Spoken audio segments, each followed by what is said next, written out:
On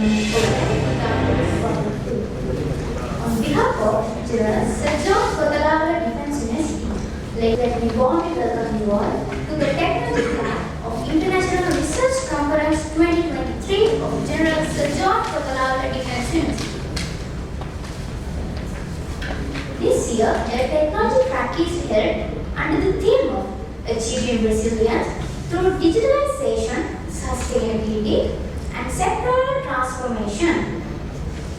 Commencing today's proceeding, I would cordially invite Ms. Lanka, Technology Track Coordinator, to introduce the chair of today's plenary session of KDU IRC 2023.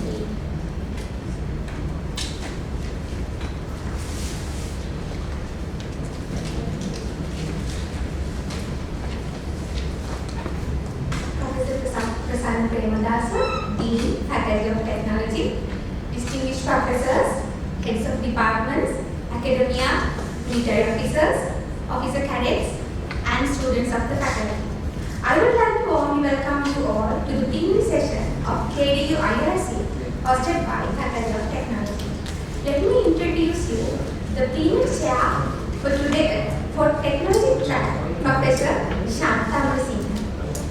Professor Shantamrasinghe is a professor in Chemical and Process Engineering. His academic journey is nothing short of exceptional.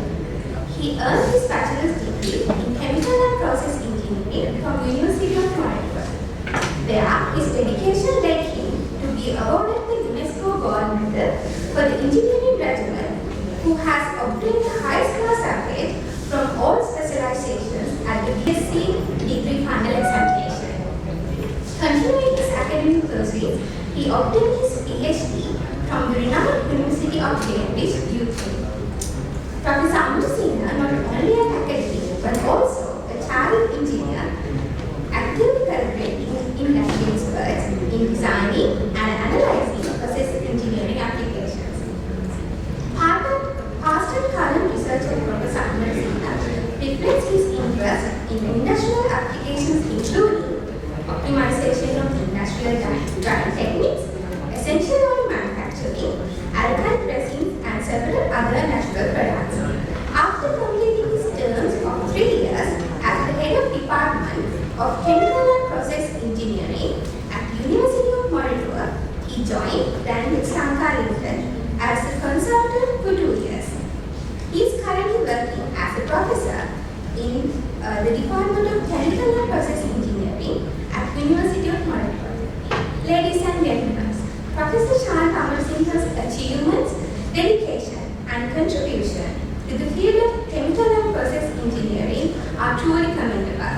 We are privileged to have him here with us today, and I am certain that his insights and expertise will continue to shape the future of engineering and innovation. Sir, I am greatly privileged to welcome you as the chair of the plenary session to lead the head table.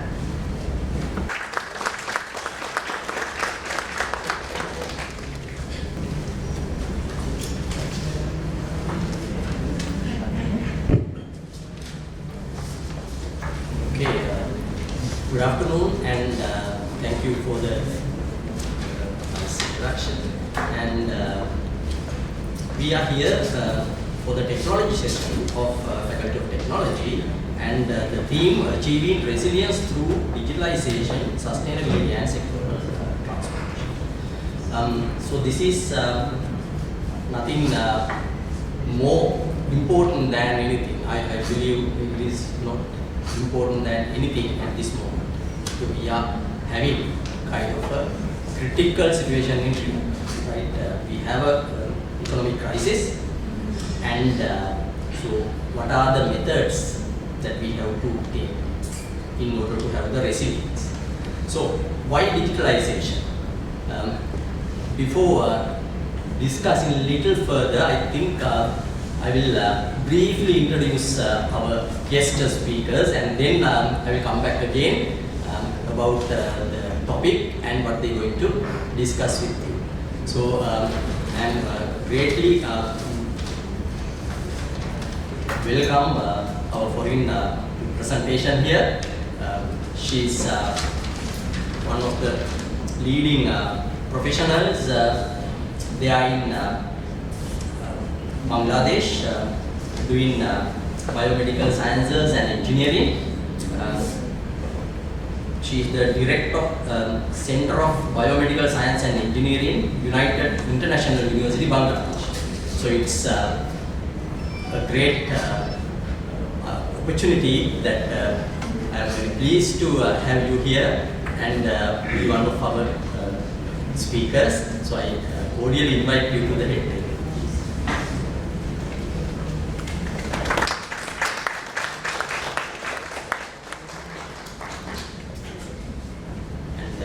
Starting from the first row, I think one of my teachers are here, so I'll invite him first. He is one of the leading characters there in the industry. Everybody knows him and the academia. First of all, I cordially invite you, sir, Senior Professor Alwis, Professor in Chemical and Process Engineering, Dean, Faculty of Laboratory Studies, University of Moratuwa. Please come.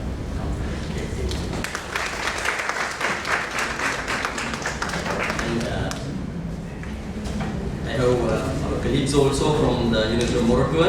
I'll start from Shiromi Karnaranta. Now she is a professor in Civil Engineering, Department of Civil Engineering in the Faculty of Engineering, Sri Lanka, Institute of Information and Technology. And I cordially invite you also. I will introduce you formally after this.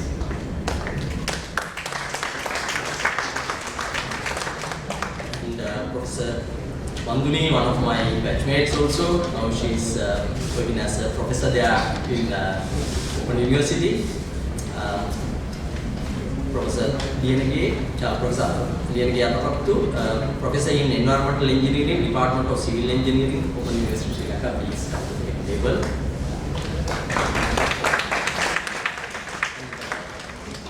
Finally, Dr. Jayasubithan. He is a senior lecturer in medical physics, Department of Nuclear Science, Faculty of Science, University of Columbus. This is your invitation to come to the head table.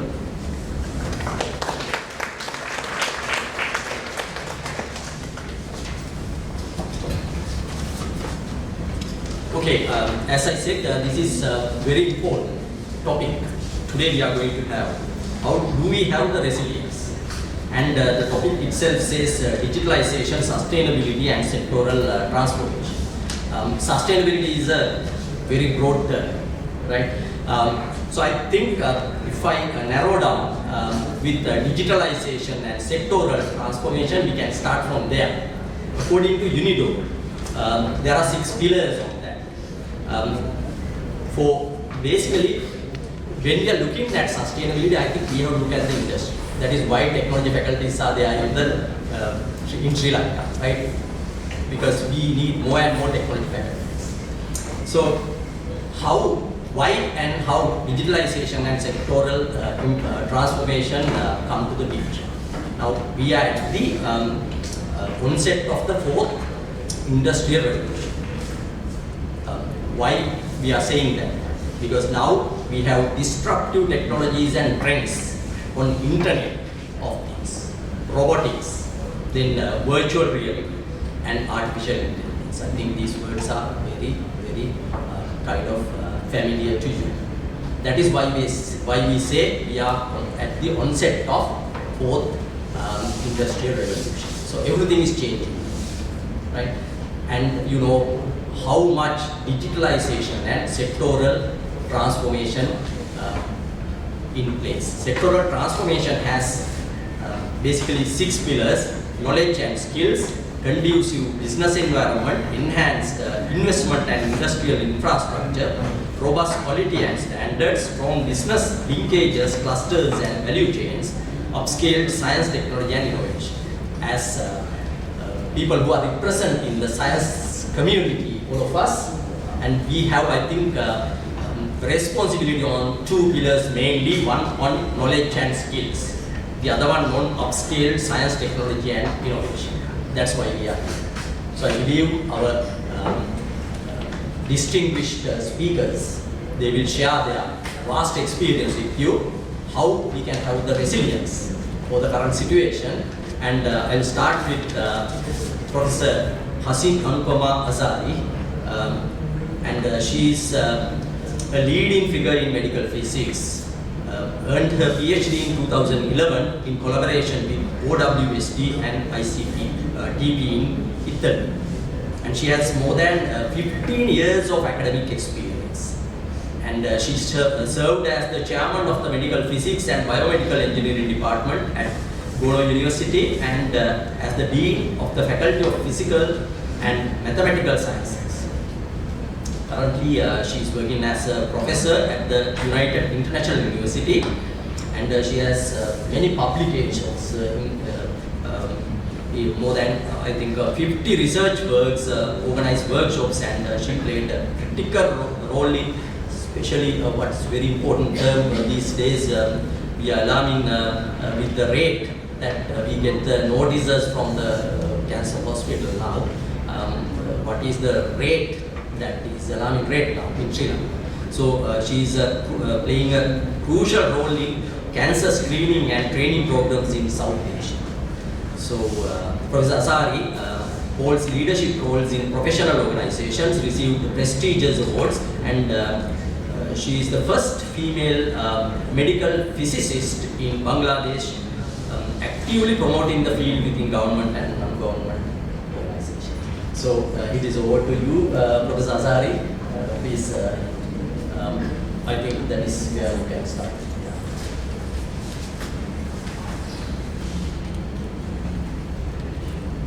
Thank you, Chairperson of the sessions and the delegates, and in front of me, the Dean and other senior faculties, as well as the very young students. As our Chairperson already mentioned, that I'm working actually to reduce the cancer mortality rate. So how the technology help in this way to, because you know the fourth IR, the industrial revolution is coming, so we could not stop our working and we have to come to the updating technology.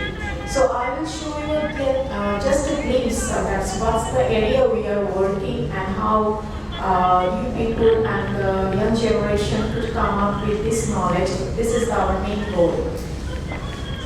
You know that we have 17 sustainable goals, which is the main things of what we are working. In any department or any study, what's the thing? We have the 17 goals. If we think on these areas and what's the actually the vision and mission by the year of 2030 or 50. So if we think about this, then we can reach in our own mission and vision.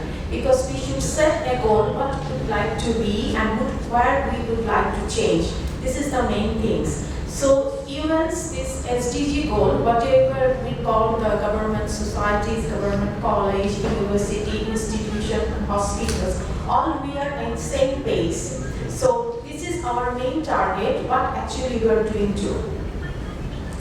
Here I must mention Professor Gunasekera, through which we have started these things, this medical physics and biomedical engineering education, first time in Bangladesh. And he is actually living in Germany more than 50 years, and we do everything in Bangladesh with the Heidelberg University, and he has also received the Global Oncology Award from the Harvard Medical Schools, and he has done many things for the South Asia countries, and he would like to, his some vision to do something to bring the German thinking, how the German has developed. So why would not we South Asian peoples will not do like there? So this is our actually goal. So we have to do like this. We should not always run after them. They will run after us. So how to make it this kind of happening? So this is our goal. This should be our goal. So my contents will be, I just say that when you see that when we come to the technology, we must visit many areas or many things to the specific hospitals. So technology goes to the door to door. So how we can go to the door to the mobile technologies. Second thing is telemedicine. So every disease, when in South Asian peoples or in, I must say, because I always think about the South Asia, because Southeast Asia is improving a lot. But when we do the research or something, so when I'm also some international journals editor, so I have seen that the publication comes very few from the South Asian people. They comes mostly the Southeast Asia, and also of course Europe, USA is not to be mentioned. So where is the lacking of us? So we have to find these things, and for these things we should work together. And so what we should have our own research team, our own updated technology, and these things how we can detect the early diagnosis, and we are going to the doctors, every time we are going to hospitals. But what is the lacking? Lacking is when we are too much ill, when we are feeling sick, then we'll go. But what about before that? Why the rate of cancer mortality is increasing? So how can we make it less? By using the modern technology. So this is, I will show you some with some clips. So, and also the e-learning program. So in this toolbar, you see that's, so you see here, by the year of 2050, the red one is for the LMI countries, that low middle income countries, and below this, the gray one is the developed country. So see, by the year of 2030, the increase of the cancer rate is not so much increase in developed, but you see here, the 9.5% will increase in the low middle income countries. So this is a hidden pandemic. I don't know about Sri Lanka, but I see that in Bangladesh and other India, in Nepal countries, when we go everywhere, we see every home we have seen that's one example of cancer patient, and it is increasing day by day. Of course, we know why, because we have a sedentary lifestyle, we have a bad food habit, we have a lack of exercise, so many things. Okay. So you here, so I'm talking about the South Asia. Talking about the South Asia, the 7 countries, because we have the similar culture, we have the similar food, we have the similar lifestyle. Also, you see in the South Asia, there are many scientists together, Jagadish Chandra Bose, Satyendranath Bose, Abdul Salam, and Hettiarachchi. So we have many people are here together. We have many Nobel scientists and Nobel prizes. So why we can think about that South Asia, how we can develop. And we also see for our similar culture, the patterns of the cancers like breast, cervix, oral, lung is also similar. So for this reason, so we have to think how to make this cancer mortality rate with the updated technology. So what is the mobile health through technology? You see here, this is in a rural village. We have started that technology goes to door to door. So we have started with a small car to take in all the mobile things that for the cervical carcinoma, to take all the small tests with just with an acetic acid. We can understand what's the status of the cancer of the cervix. Then go for the colposcopy. This is also mobile. And then you see here,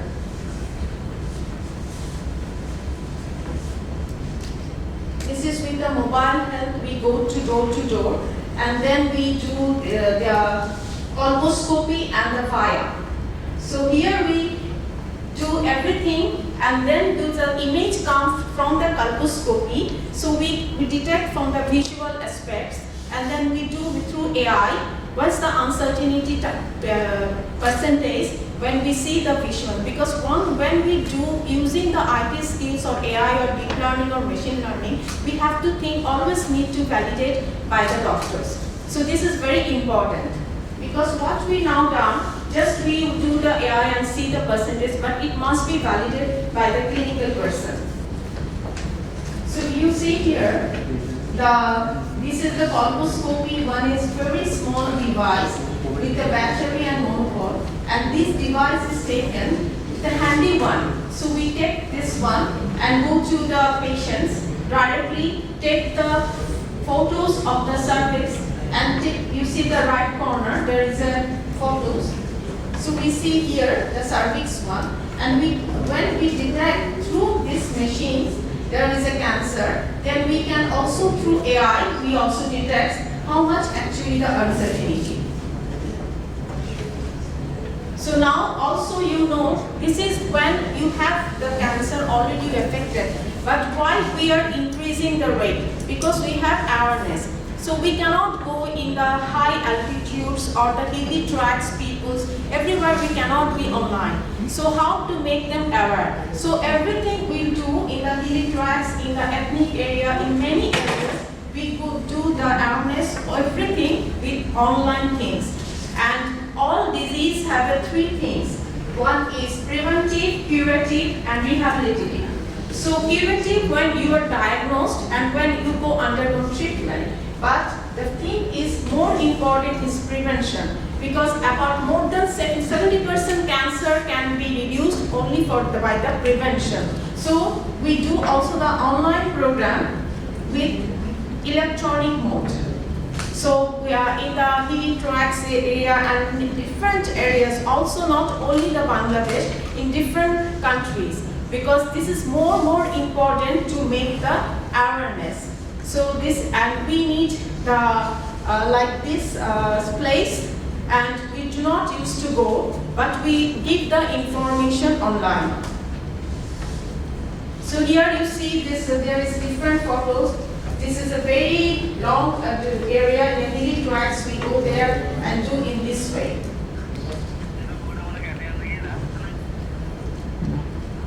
And another is telemedicine.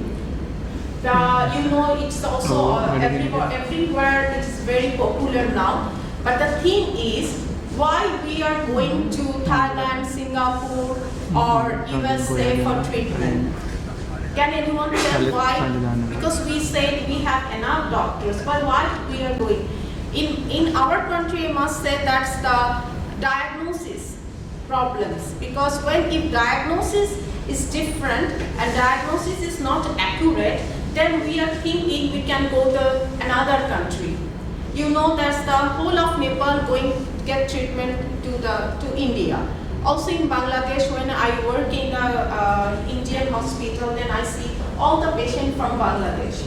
Because of why? Because of counseling, lack of awareness, and lack of diagnosis things. So how I can make more accurate diagnosis? So we can use this telemedicine through another foreign experts, so they cannot come in the country, which is most cost effective, and always we can make a second things. In examination, or when we have any doubt, then we can have a second examiner, even third examiner. So like this, if diagnosis can be through telemedicine where another expert, then it will make more easy and people will get relief to going to another area. So you see, when we start in a small village, it is a mobile. Now we are making a more bigger screen and something for the patients. And we started with the very rural areas, because you know that's in every country, those who are having support, they can go everywhere. But the rural area people are dying without knowing, we do not know. Every 2 minutes in the world, especially in developing country, one cervical cancer patient is dying every 2 minutes. That means I have spoken about 10 minutes, maybe every 2 minutes 20 patients has died. So we do not know what is happening in every room and every area. So this is a very pandemic will occur and nothing to do of us. So we are now doing cancer apps using the AI. So this is actually all the information together. That is, so we would like to have apps, integrated apps. We are doing with the government now. So it's actually the people when they will think, when I will go to the doctors. That means they understand first what's the symptom, they will check. because when people understand, because it takes 10 to 12 years to form a cancer cell. So when they go to doctor, then it is only the last stage and they are nothing to do. They sell their every house, land, everything, but they also lost their relatives. So until when after death, they are alone. They have nothing to again to get upset. So what is the thing? So how they know that I have something and I need to go to doctor? Because they ask the people but they do not find any solution. So if we have an awareness sign that we have this one for everyone, because everyone first sick, go to general doctor, GP, then go, then it takes after 10 to 12 doctors visit, but they do not find actually the solutions. So what will be the solution? So we can make awareness in the online, and when they have to a vaccination, I think, I don't know, Sri Lanka has a cervical cancer vaccine. I think they have. We have also started. And also the breast cancer, if they have colorectal cancer, pancreatic cancer, prostate cancer, oral cancer, so they will, from the online, they will understand actually what's the awareness we're doing. And then when they would like to have a screening, they have a follow-up these things, and then they understand they are a doctoral pool, and they will ask them where to go, what to think, and what to do. So this is a very important thing. And also the most important one, when you give the medicine, the immunity system is reduced. So what is the next step? People think that when I take medicine, then I will be good. But it's not true, because the chemotherapy cell, cancer cell, is when it is killed, and sometimes the immunity is reduced. So how to make the immunity sustainable? To make more taking good food. So nobody, because it is very hard to take food, but the counseling is very much needed. But we do not do any counseling for the cancer patient. So counseling system also be there. So it's a one solution where online and offline, the people can come and understand this. So we term it Bangla Cancer Care. Now another thing, we start work with radiomics, with Python-based. So we take the image, we are working on the lung cancer, and we take all the image and we detect only the useful image. You know, in radiotherapy treatment, when you go for any things, we go to CT or MRI. Then CT image goes to the radiotherapy department through DICOM, what we say is the DICOM. Then from DICOM, we will collect only the useful image. And from useful image, what will actually happening now? Happening that's from the image, the tumor doctors only outline the tumor. And when it is need radiation therapy, that we are the medical physicists setting the beams so that only radiation goes to the tumor, but the surrounding normal tissue will save. But nothing is it possible? No, because you see here's the light. It's a non-ionizing radiation. But radiation is ionizing, that means it kills the DNA. So when this radiation comes, it comes all over. You cannot make it here small, here and big, not this type amount of light. But in radiation, we have to do this. Otherwise, it goes like this, whole body, so normal cells also be muted. So we should block this radiation. So how to block? So this is our work. So when we block, so we have to need. So we are doing now feature extraction. That's where area actually the cancer. So first we have to should start the features extraction of the normal tissue of the lung. So where we will start AI. AI first for organ based, you have to know first the features of the normal tissue. So for example, you were a CSC student or you were a EEE student, but you were working on health technology. So when you work on the health technology with any organ, so you must know about the organ first. Because organ is not just a solid things. It has blood, it has liquid, it has air. So you have to know what's the feature shows in AI in these tissues. Then you have to, when you know the normal one, then you can understand what's the abnormal one. Then you will work on the abnormal tissue and make a comparison between normal and abnormal. Then when you have found, yes, this is the abnormal tissue, so we have to understand this is maybe the something, not the normal cell. But we cannot make it think that it is correct. Who will correct it? We have to go to the clinicians. So clinician also said we have to validate it. If it is not okay, then we have to go second clinicians, third clinicians until it validated.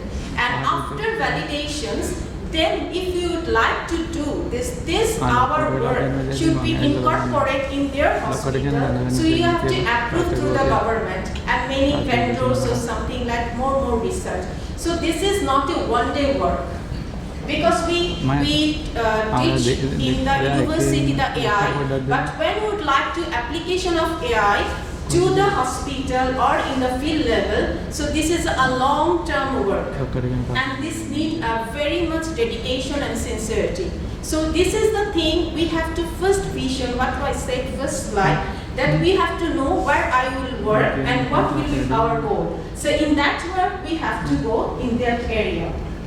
So I'm showing some slide here, the extraction, segmentation, registration, these are the steps of the machine learning and data systems, how we will go through AI.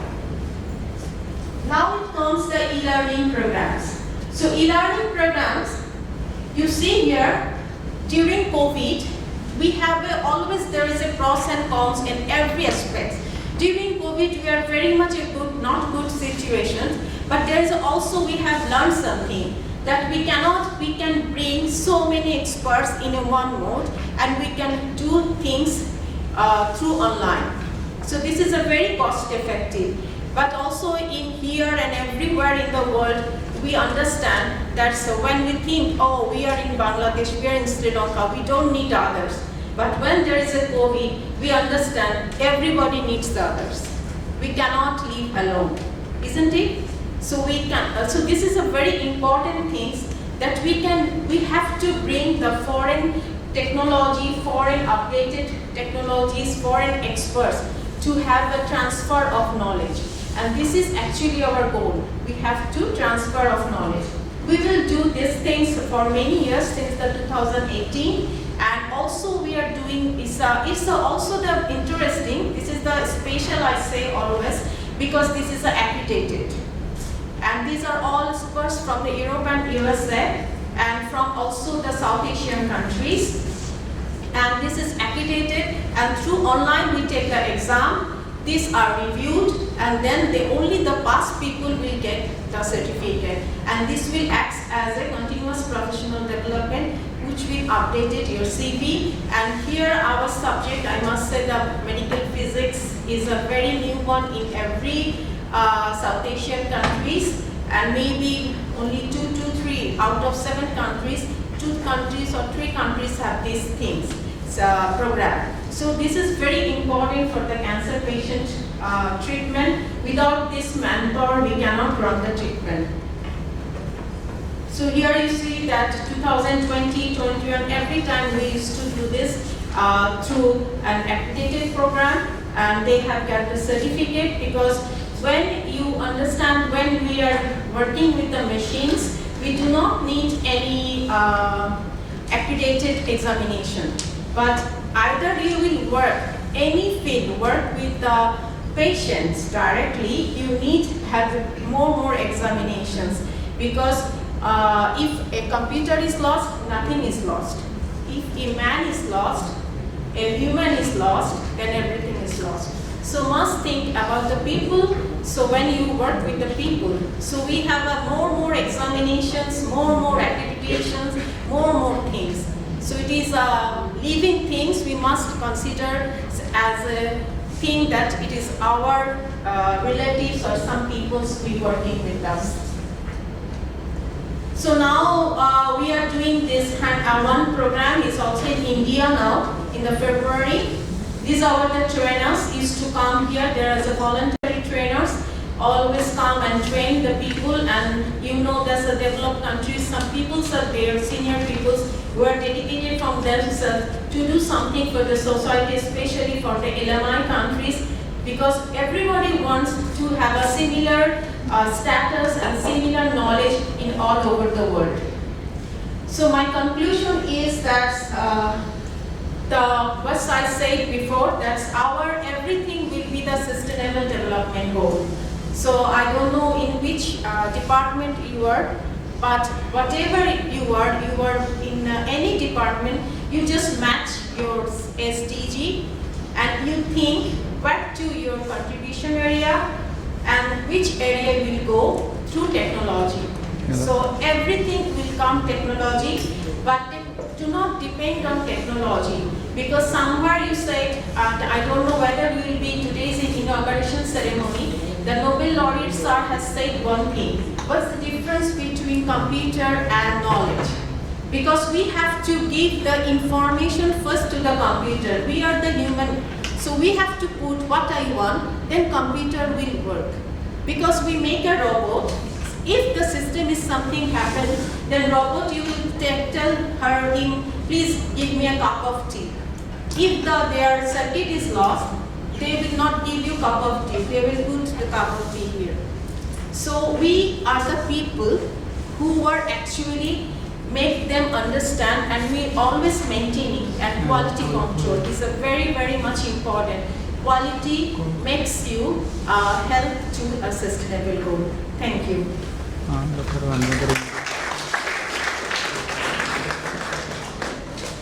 Thank you very much. Very interesting presentation, and we can see how technology plays there in health sector. That's very, very meaningfully and impressively she has made her point. I think we have to thank her, and I think for some reason I missed the order. Yes. I think it's with the synopsis that I have given. It is in the different order, right? I think Prof. Panduni will excuse me with that, and I hope Prof. Panduni will continue her presentation, explaining what we can do with technology in order to achieve sustainability, as Dr. Anupama has clearly shown that what is digitalization playing there in the present people's life and also the industry, and especially after this pandemic. The digitalization had great advancement, and she has showed that how e-learning and all other things get the world in a very rapid way. So I hope Prof. Panduni will continue with that, and I will first introduce her. Prof. Panduni Atapattu, she is a professor in environmental engineering at the Department of Civil Engineering. She is attached to the Faculty of Engineering Faculty Technology of Open University Sri Lanka. So she had been one of my colleagues doing her civil engineering bachelor's degree at the University of Moratuwa, and after that she did her master's in environmental engineering and also her PhD in the same university, Osaka University, Japan. She is a chartered civil engineer, and she also, I know she is engaged in several projects even right now in designing ecosystems. So I cordially invite her to give her presentation. Thank you, Dr. Chandra.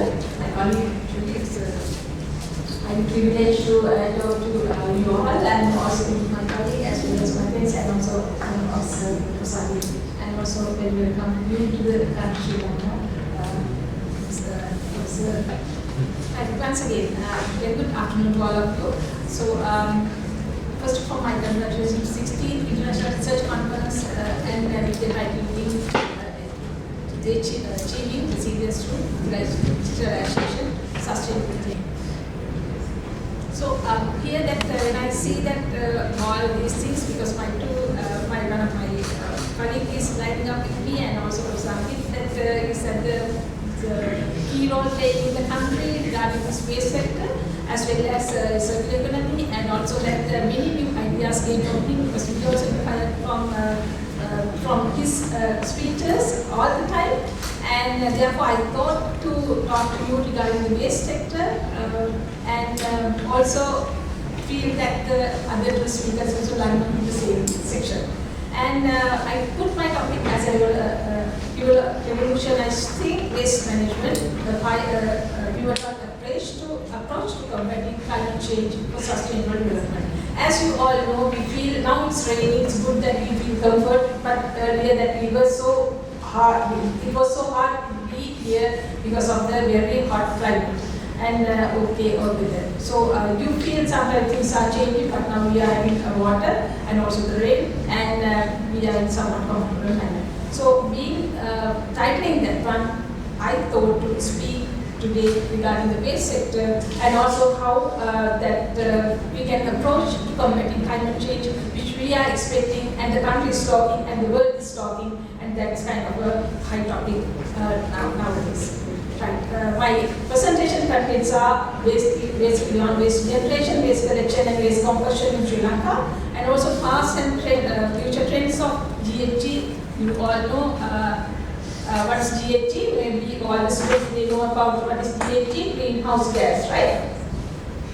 Okay, right, greenhouse gas emissions, and the importance of waste management for combating climate change, as well as challenge of waste management, how we can do and what are challenges ahead with us, and also baseline scenario and post mitigation scenario in Sri Lanka, because nowadays we are talking about the carbon zero, or like kind of how we are going to do a roadmap and all these things, and also innovation in waste management, circular economy, and also how does circular economy reduce greenhouse gas emission, and also what are the initiatives we have taken, and also the future waste management. With that lining up, that first of all I'd like to give my introduction regarding this waste sector. Transforming waste management captures the vital and rethinking of and redesigning management practices of the waste sector to address the challenge of greenhouse gas emissions, for minimizing the environmental impact of waste and curtailing its role in global warming. So you may not know that how waste is contributing to this global climate change, or that the climate change or global warming and all these aspects. Let's see that where these greenhouse gases emissions of waste disposal tools, especially that we know that we all are generating solid waste, even all of you after per day you are generating several kilograms, so sometimes less than 1 kilogram waste at your home or at your workplaces. So where those waste are going? The open dumping, landfilling, biological treatment of solid waste, as well as incineration and open burning of waste are happening. You can remember, because I'm here, I'm sorry for my Bangladeshi colleague, that we are talking about Sri Lanka and how our waste are going and where it's starting and what's ending up.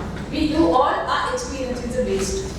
So you may not know. Sometimes they may collect in your from the garbage can at your home, or otherwise that here within the KDU. Sometimes you may experience, sometimes you may not know where it goes.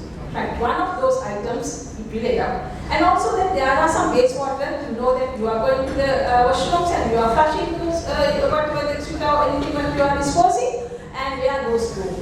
And we have the treatment plants, but we never think of the treatment plants, so this garbage or the disposals are emitting greenhouse gases to the atmosphere. Another thing is about sewage treatment and discharge. So I mentioned it earlier, and also that the other thing, what we are doing experimental practicals and the chemical and also biological studies also help to creating this waste. Here from this picture you can see that all these items, even that the transportation and also that the treatment processes and also landfilling, of course in the open dumping, maybe nearby you that there is a dumping site. All these sites are generating carbon dioxide or the greenhouse gases. This picture shows you that the waste generation, waste collection and waste combustion in Sri Lanka. You can see the generation in the western province is the highest, per day metric tons, 3,500, especially generation. However, we are collecting only very little, half of that. So where the other parts goes?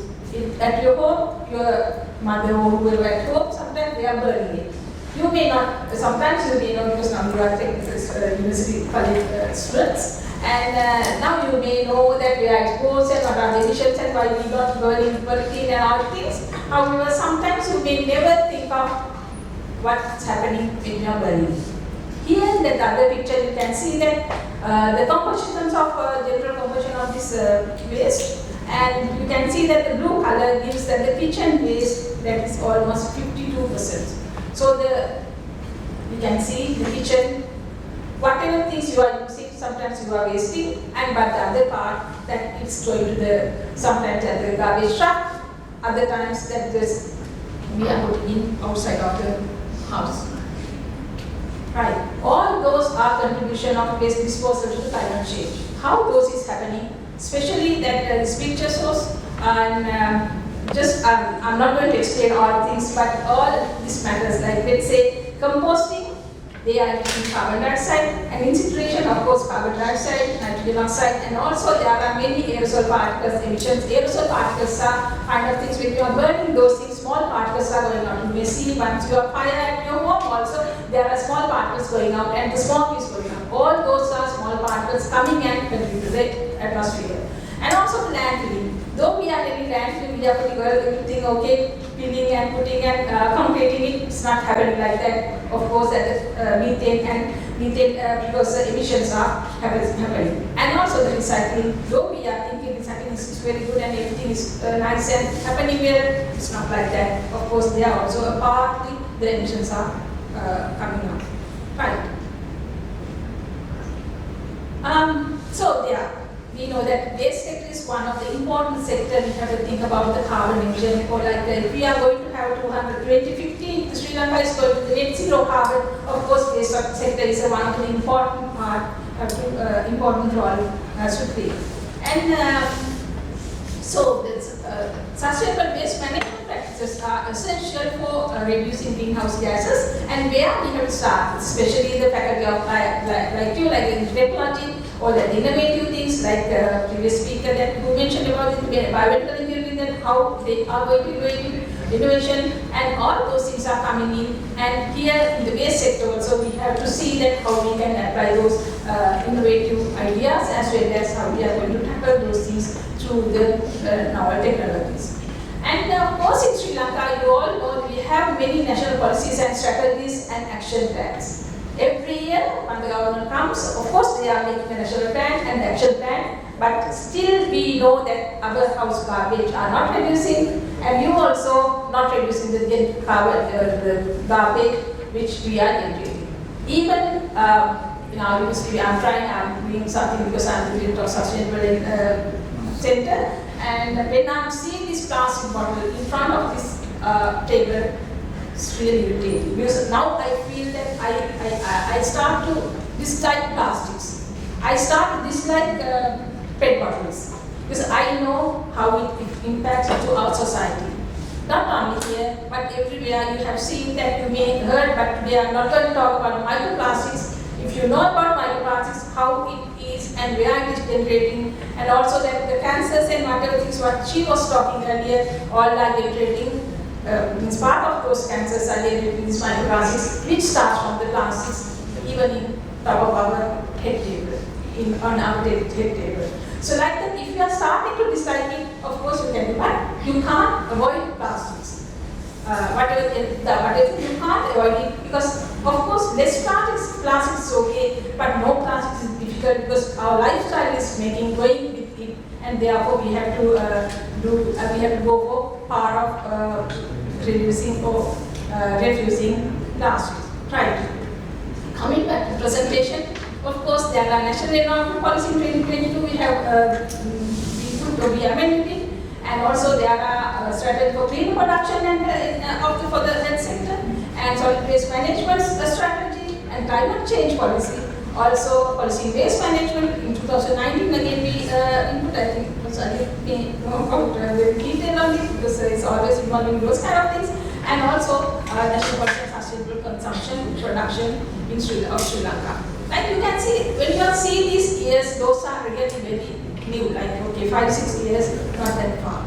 And also we have action plans related to waste sector. We have action plan of National Environmental Action Plan 22 to 2030, and also we call it as a pathway to sustainable development. And also National Action Plan we have for the plastic waste management that starts from 2021 to 2030. However, still the country is trying their best. This year also named as a plastic year for many associations of the global kind of motto. But however, though we are trying our best, still the plastic you can see in the road sides. And here you can see that the DMT emission trends and prediction 2021 to 2050. I was getting a chance to join to this 2050 carbon net zero roadmap, making the roadmap, and I handled the waste sector, and therefore at that time I generated these graphs, and you can see in from 2010 to 2021 that you can see equivalent carbon dioxide that's in metric tons. You can see it's around 1,200. It's a really huge amount. And you can see there are colors. From colors you can see wastewater, open dumping, open burning, solid waste disposals as well as composting. Those are the things that generate this carbon dioxide. And we predicted it up to 2050. It was around 1,600. This prediction is also based on that several things. However, you can see if we are going like this without doing any aspects to our waste sector, if you are not going to reduce it, then of course it's going to go for that much of the amount. And you may see that it's not much changes, and okay, several thousands. It's not like that. If we are keeping like that, then you have to think about the impacts we are facing now and also the impacts what we are facing in future. Right. So in the country in Sri Lanka, we are having kind of a baseline scenario. That's a kind of thing, business as usual. We don't do anything. We just keep it like this, and also we don't put any condition. Okay, you should not use plastic. Those kind of conditions we don't put. If so, then where it goes. And also that there's another group who mentioned about the national determined contribution NDC, unconditional actions, because no, we are not putting any conditions. Then we are thinking that where our carbon dioxide or where our emissions goes. And here you can see two graphs. One is in the baseline scenario, we don't do nothing. We don't do anything, just keep it as it is to go ahead. Then you can see where we are going to end up in terms of carbon dioxide equivalent. However, in 2050 in Sri Lanka, they are going to do the carbon net zero reduction. If so, then we try to see that what are the aspects we have to think and what are the things we can reduce to make this event, like you can see that graph in the blue color. Yeah, blue color one is that the one we are thinking, here we got kind of drivers like three things, like actually one thing is a population. If you are thinking the population is not increasing, then where we stop. And if the low population or medium population or the high population, here we consider it as a medium population, and also we tried our best to reduce the carbon dioxide emission and what are the actions from the waste sector we can have. Here those are. In the strategies, those are the strategies we proposed, and they cover for open dumps because open dumps are emitting methane as well as syngas recovery from open dumps, and also vertical subsurface flow constructed wetlands. Here that when I am talking about the constructed wetlands, do you have any idea about it? What are these constructed wetlands? Construction wetlands you can see all where in the marshlands you can get as a construction wetlands, but when it's a construction wetlands are that we are going to make or build some wetlands where we grow the plants, but the root system is uptaking the nutrients. So those generally, like a very simple definition I can say, or very simple explanation I can say, those are the construction wetlands. If we have waterways in the country, see there are so many waterways in our waterways, so the reservoirs, so small tanks we have. If we can grow some kind of construction wetlands in those kind of unusable construction, unusable reservoirs, then we can grow plants. You all know from your childhood that, of course, that the carbon dioxide is absorbed by the leaves or the trees. So that's a mechanism we are proposing. And also MSW growth reduction, another thing, because of course we can reduce that whatever the waste, and also mandating 3R practices. You heard about it, you learned about it, and also circular economy for circular for redesign, reuse, and rethinking. And also now we are emitting so many carbon emissions to the vehicles. Here we are suggested to have electric vehicles, and also having central landfill, but to some extent, and also the waste to energy plants. But I know that waste to energy is not a thing like a must. It's not must, but it's the least one. Wherever possible, we have to reduce. But if there is nothing we can do, then we can go to that. So by doing that, you can see that other picture how we are planning to reduce this carbon emission, carbon net zero by 2050. From the red color line, you can see with these impacts or with these strategies, scenarios, if we can implement from here onwards, then 2050, of course, we can go for that target. But even 2050, we can't reduce to zero. To some extent, there are. So what we are planning, or what we are suggesting, okay, from the forest cover or some other part, we can capture that carbon dioxide. And here you can see that percentage reduction, and we are with these things, how we can reduce those things. But those are kind of course, some values you may not get this moment, you may not get all the things in your mind. And those are the mitigated actions what we propose in the waste sector, kind of using biochar for daily cover of landfill, because biochar is a very good absorbent kind of gases, and we practice. And here we are having a national research grant project, very big project for 5 years. For 5 years we are practicing it, and there we are preparing biochar and with the biodiesel. However, now we have almost done, we have completed that research. It's a kind of a total solution of solid waste over the waste sector for the Lanka science. The other thing is MSW growth reduction, and also 3R practices that promote recycling and use of recycled materials. And methane recovery, because from the dump sites gases are coming, so if we can recover those things, and also constructed method as I proposed earlier, and also transforming waste collection garbage trucks into electrical trucks, and all others too, what I proposed earlier also. And so those are actually, we can count and we can say, okay, these are the values. But here you can see that mitigated actions are unquantifiable actions. There are so many other things like what I mentioned here, but I am not going to talk one by one in this moment, because there are a few other things I want to mention. And of course, sequestration is something else what we are talking about, because those are the things getting carbon dioxide from the atmosphere and come back or keep it in their leaves or the trees or the tree trunks. So that is one thing we are proposing, increased sequestration of emissions. And also that other thing is making biochar, because biochar is kind of a tree we are making. From the making this biochar, it's very effective to use as a renewable resource, as well as environmental remediation, and also agricultural practices and also for greenhouse mitigation. And this is at the second, the right side graph, you can see that is one hybrid fertilizer production what we are doing what we are planning to do at the Kalyan dump site. Very soon it will be coming into the practice. And there we can mitigate that the medium and small scale dump sites, dumps for mitigating pollution and also value addition for to the biochar or the composting to use as a fertilizer. Right. So how that what is the total application of climate change? Here that the problem is coming, where our technology we are putting, and also sustainable waste management.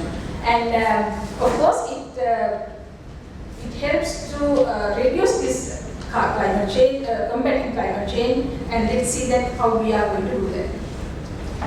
Hope you all know about circular economy. I hope that Prasanthan will explain it very nicely in the next lecture. So that's why I just mentioned here about it. And so circular economy is one thing that where we can put this to the waste sector, which is really applicable or appreciable. And it breaks with the model of the linear economy. Linear economy is something that what we are going to take, make, consume and throw away. That's what we do at the moment. Right? So take, make, consume and throw away. Even this plastic bottle. We drink it, we drink it and we use it and throw away. But here onwards, with the circular economy, what we have to do, we have to transform this waste into a recycled material and also the reusable raw material in future. And by doing that, of course, if we are not destroying it to make the emissions, make carbon dioxide GHG emissions, then of course carbon emissions will be get more reduced. Here what we do always when we are doing, before we are arranging our technology, we have to rethink and we have to redesign where this has to go. You may heard about polluter-based principle. Nowadays it's practicing and we are asking for the government to practice it, because once we bought a fridge, refrigerator or something, television inside at your home, what you are going to do then? Right? We are asking, okay, when the lifetime is over in the television or the refrigerator, we are asking those people who are making it, take it away. It's not our responsibility. So that's why that we are talking about polluter-based principle, because though we are using, we expect that they have to take care of what they have produced. And also not only that, one day it will come to your home also, whatever the garbage you are throwing out, you have to pay out.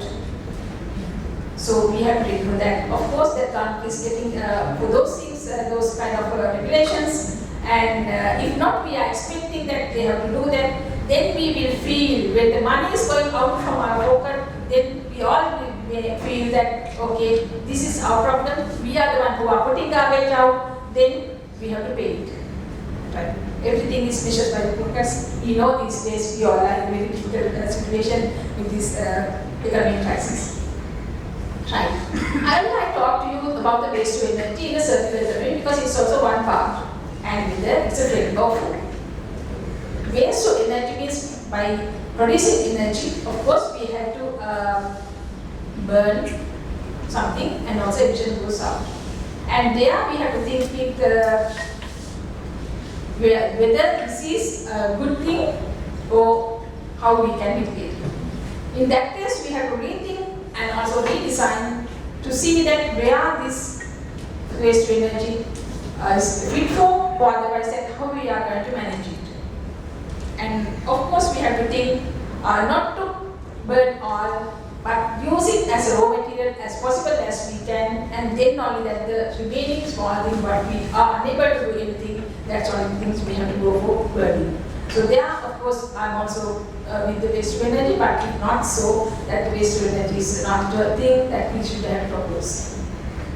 And also that how the circular economy reduce greenhouse gas emissions. Of course, there are 3 things that we also mentioned. Once again, I'm telling here: design out waste and pollution, and keep products and materials in use, and also regenerate natural systems. Those are the main important things what I have to mention here. And also, not only in this country, we also have some initiatives. We also talk about this plastic, and also in the Open Source Sri Lanka, in the place that Center for Environmental Studies and Sustainable Development, we initiate something called Less Plastic Movement in all over the country. And our phase 2 is coming as to how we are going to mitigate those things with the interesting initiatives. And however, in the Europe and also most of the countries that they go for zero waste. In Europe, they have some organizations, private organizations called Zero Waste Europe, and also in the city of Amsterdam that they has implemented circular economy strategy that focuses on reducing waste, increasing and also resource efficiency and promoting sustainable production and consumption.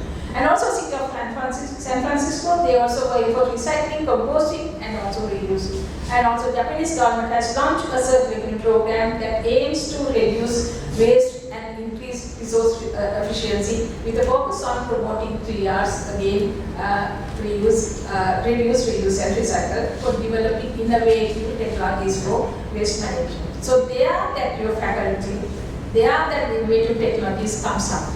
You all have to think not only the biomedical, but in the waste or wherever you have to think that how we can do, where our knowledge should have to put in. So how we can do these reductions to the innovation or the innovative ideas. That is with you, not like all people like us, because you are so young and you are very, your minds are not polluted at all, and you are not thinking much things. You are free to think, and your mind are the things to come up with the good things and the new things to the society. It's your society in future, not our society. It's your world that we are going in future. That its world should be a good place to live for you, not for us. And also that future of waste management. Okay, right. Few more things have to mention, because how we are going to get your world through the centralized waste management system. We can see it's from the government things, by the digital technologies, and also like what she mentioned about the artificial intelligence, machine learning, and all those things are coming to you, and it's in your mind, you are learning those things, not us. And also that, as a summary, I can say, I talk a lot. I talk about the waste and where it generates, how we generate, and what is the solution. There's a part of solution knowledge already, but however the innovative and the creative minds will come up with a lot of good technologies to avoid this waste sector, and it will be the revolutionizing the waste management, and also pivotal approach to combating climate change for sustainable development. Thank you very much. To it's very interesting to see from health to the waste how they are related. She has our first speaker talked about cancer, and the second speaker said microplastics can make cancer. So these are interrelated. Sustainability is something that we can't ignore with environment, social, and the economy. So economy part comes to you as technology faculty. I believe whatever they wanted to use for digitalization or the sectoral transformation, the faculty of technology has a wide role to play. They have to make instruments, they have to make the technologies and make the world a sustainable one. So I think with that, we can continue our discussion with Professor Shiromi Karnaratna. She is a professor in civil engineering at Faculty of Engineering in Sri Lanka Institute of Information Technology, and she also from a product from University of Moratuwa. After graduation, she joined Saitama University to complete her postgraduate studies. She did masters as well as PhD at Saitama University, Japan. And currently, she was one of the head of the departments there in the Faculty of Engineering also, Moratuwa. She didn't mention that part. But currently, she is a senior lecturer and head of the Department of Electrical and Computer Engineering in SLI. And she is also a university associate at Curtin University, Australia. And she is also very much on environmental engineering. We have three speakers who look at environment, because sustainability term comes mostly with environment, because we have to save world for the future generations. So I think after Professor Shiromi, Professor Ajit also going on the same line, I believe. Her interests are with not only going with the environment. She wanted to have, actually she developed sustainable materials, as she has a notable invention on building SAD, the first web-based whole building life cycle assessment. So that means that comes with the digitalization. So I think how these are interrelated, and Professor Shiromi will continue with where Professor stop. Thank you, Dr. Prasanthan, for the kind introduction. Ladies and gentlemen, let me take you through a little bit different aspect of sustainability that is related to the built environment. So today I am trying to talk about a little bit beyond sustainability, that is the new concept is regenerative built environment, and how we can use the concept of application of whole building life cycle assessment to quantify the sustainability or maybe the effectiveness of regenerative built environment. Right. So first of all, I would like to touch upon understanding the limits of growth on this planet, and then the role of technology in regenerative design and how we can use whole building life cycle assessment as a tool to quantify this. So in 1972, the best-selling book, Limit to Growth, concluded that if humanity kept pursuing economic growth without any regard for the environmental costs, global society would experience sharp decline in available food standards, food standard of living, and ultimately the human population within the 21st century will be affected. And they use a dynamic system model called World 3 model to study the key interactions between the global variables of, you can see here, resources, industrial output, population, food, and pollution. And the team generated different scenarios for global development within the World 3 model. So these are two different predictions or simulations that has been generated out of the 12 scenarios they have run. So some scenarios ended in a sharp decline and collapse. But here the collapse did not mean that humankind would cease to exist, but just next generation would be significantly worse off than the previous generation. A set of scenarios produced stabilized world. Now you can see on the right hand side, which is the scenario called stabilized world, in which the collapse is avoided and welfare remain high. So I'm going to try to see how you can balance between the two. However, independent data comparison since then indicated that the world is still following the business as usual scenario that is on the left. This showed how halt in the continuous increase in global welfare levels around year 2020. We just passed this year, and a collapse setting in around 2030, so 7 years more. So in the stabilized world, humanity changes their priorities away from material consumption,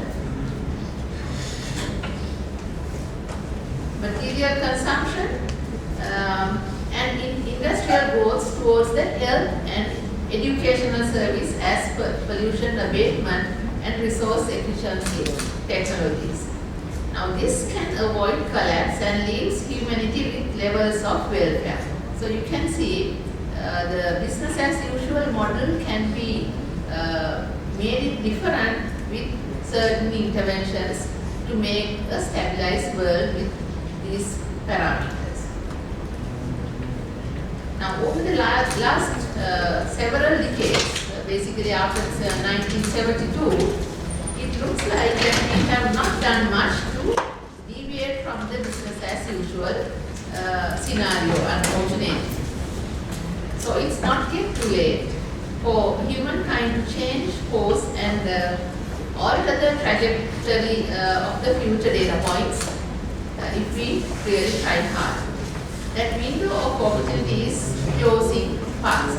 So what we have to do is do our best to make that change.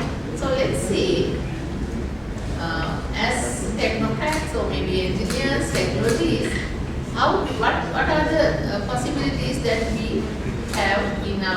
in front of us. So I would say the two scenarios I showed you, business as usual and sustainable world. If you want to convert the business as usual model to sustainability, we have to mainly do two things. That is significant change in the comprehensive technology plus changes in the social values and priorities. So in this discussion, I am going to focus on comprehensive technology change with respect to the built environment because of the reasons I am going to emphasize and tell you.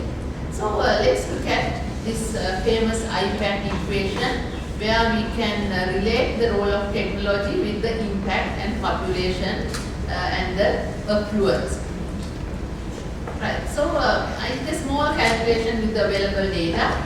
Now if you search and see what is the population growth in this year, that's about 0.88%, and gross world production is at 2.83. So if you apply these two ratios to the IPAT equation, you will see the technology has to be increased by 3.71%. That is almost 4 times you have to give a boost to our technology that we are using. So I am not going to say that it is possible or not, but this is what it has to be if you want to change the trajectory that we are going on in the business as usual model. Right. So let's get one example in the area that I am going to talk today. So if you look at the application of IPAT equation in the building sector, if you take the building's impact and the building footprint as the population and service provided per area of buildings.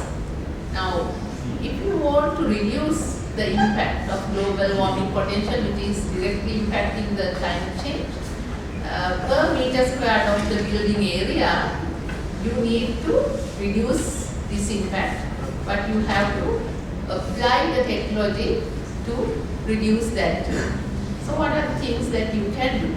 So if you take the building sector, now we are not doing great. So the building sector alone is responsible for 1/3 of the global carbon dioxide if you take the global estimation. And also we are consuming, the building sector is consuming around 50% of the all raw material that is mined and produced in the world, and using about 40% of the total energy generated, producing again 1/3 of the total waste generated. So we can see business as usual in the construction sector is going to significantly contribute to a world on track for 3 centigrade or more of heat. So that is not a good news as it is in our construction sector. So there should be a significant change as we did in the industrial revolution. We had industry 1.0 to industry 4.0. So now we are talking about construction 4.0, where we want to convert the building sector into a flexible, reversible, resilient, and also thinking about building as a service. So there should be a significant change in our thinking patterns and a huge change with respect to use of technology as well. Right. So in this paradigm shift, now we should be talking about rather than minimizing the harm, where in sustainability, that is what we are talking about, we should be talking about making, changing or maybe creating positive impact so that we will go to from sustainability to regenerate. So this is what I am trying to emphasize today. So now in regenerative built environmental approaches, we are trying to ensure a built environment that has a net positive impact. So we are talking about something beyond zero emission buildings. So when we are talking about sustainable buildings, we always try to implement technology that to lower the impacts. But as you can understand, net zero buildings, we are trying to see something, the impact of zero, right? So it's not totally negative, or maybe not totally lowering, but we are trying to make it zero. And in regenerative buildings, so infrastructure, we are trying to create a positive impact, which means like in nature, we try to mimic the nature where the things will create or maybe contribute positively to create a change in the environment.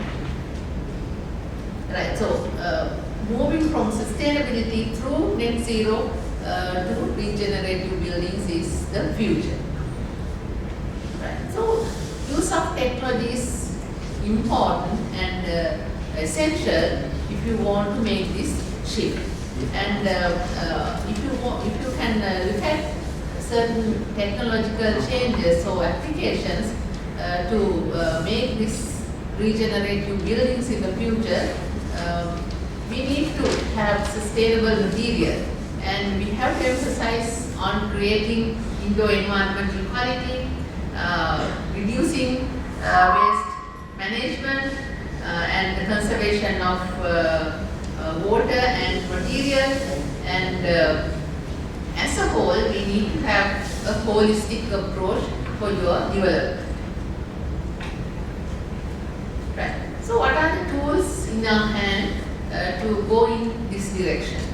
Now in the sustainable building or maybe green building, we can use passive tools like accreditation systems and green building tools, codes.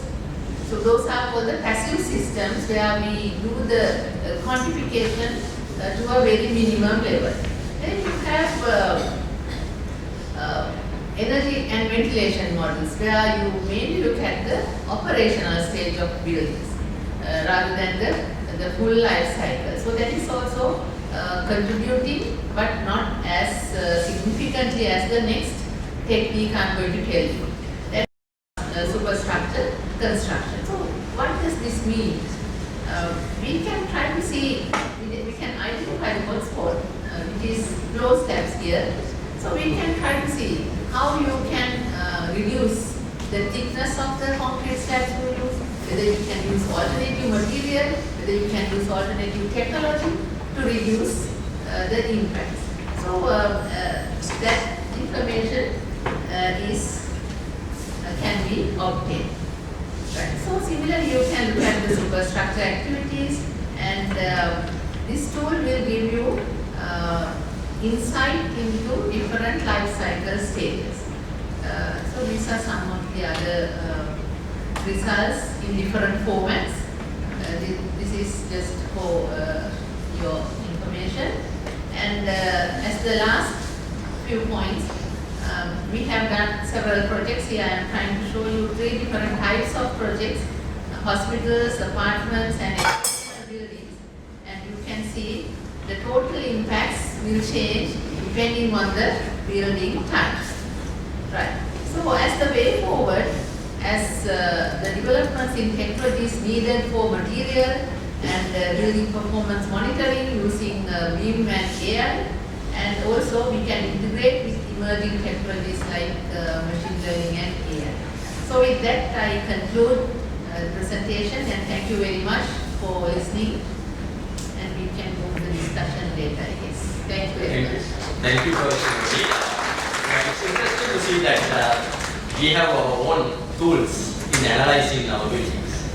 So it's interesting, and you also have the opportunity for your research work. So finally, I believe you have the research work. You can continue with this. I think we can, so I have the order. I just ask the speakers to, can I have a little change in the order, because just to change the pattern of going on the discussion, right? We started with medical, how medicine comes to the picture of digitalization. Again, I want to go to the same. So I have Dr.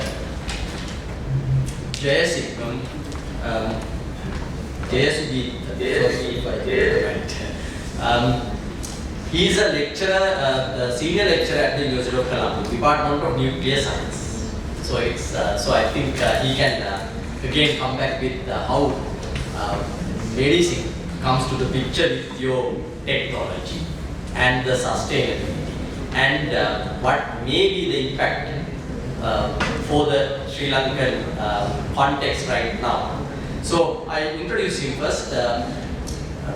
He holds the PhD in physics, specializing in proton beam radiotherapy. So it's I think it's somewhat close to what Professor Anupama was explaining with her detailed presentation on how digitalization can go to identify, starting from awareness, then diagnosis, and so on.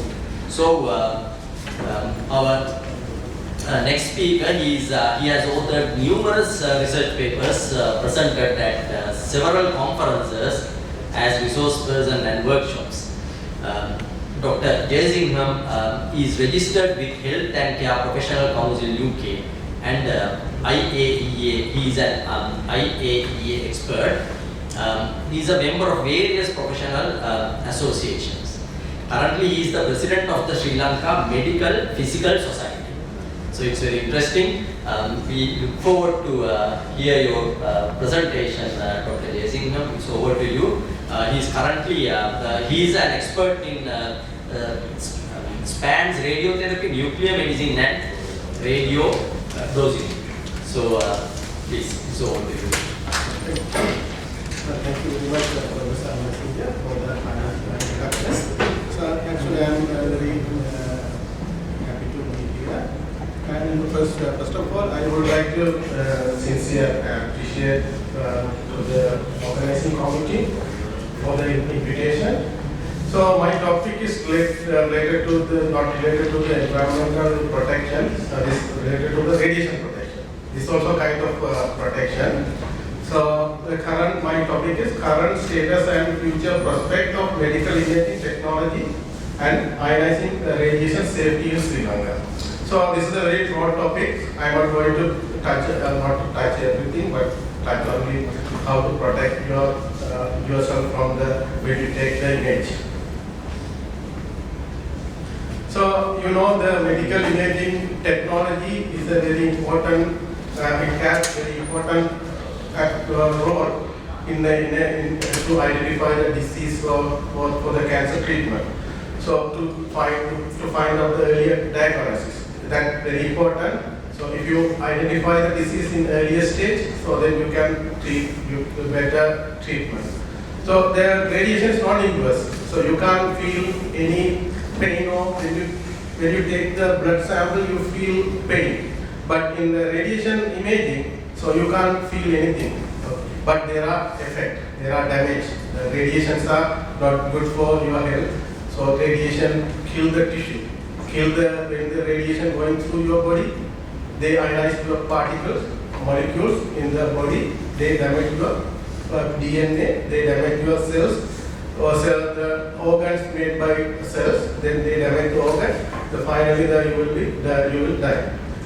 So also the important to monitor treatment. So in fluoroscopy treatment, then the doctors are doing stenting and during the heart surgery or during the stenting. So we need the technology to guide the doctor to the particular place. So then, so these are the modalities we have and currently we have available in our country, the X-ray remote imaging. So this is known as a bone image.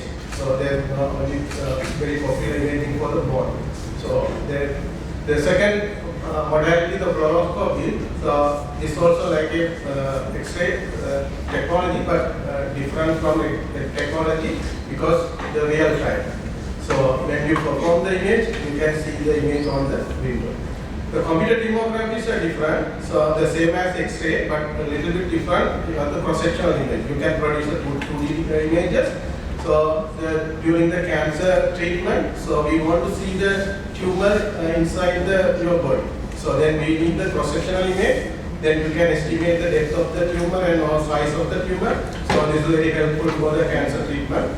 So mammography is a special type of imaging for the screening. So for breast cancer screening, so it will necessary to have this mammography. The nuclear medicine is different. So in the X-ray or CT, so the source is external, outside the radiation, so going through your body, and there's a detector technology. So the detector will detect the signal from the your body. But in the nuclear medicine, something different. So we inject the isotope. We send the isotope in your body. So we inject the isotopes, then isotope accumulates or concentrate to a particular parts in your body.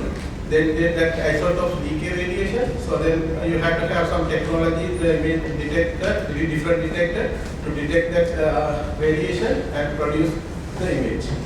So these are the ionizing radiation, X-ray or computer tomography or mammography, nuclear medical technology use ionizing radiation. So there are other two technologies are available in Sri Lanka. The magnetic resonance imaging, MRI technology, you heard about that. So the MRI uses a magnetic field and radio waves. So ultrasound uses high frequency sound waves. So these are the technologies currently available. X-ray technology everywhere. When you go for hospital, any hospital, you can see they have X-ray machine. Computer tomography limited, mammography also limited. So nuclear medicine we have only 3 or 4 units in Sri Lanka. Magnetic resonance imaging also we have a limited facilities because of high cost and difficult to maintain. And ultrasound we have many. So now, is there any radiation risk in the diagnostic radiological protection? Yes.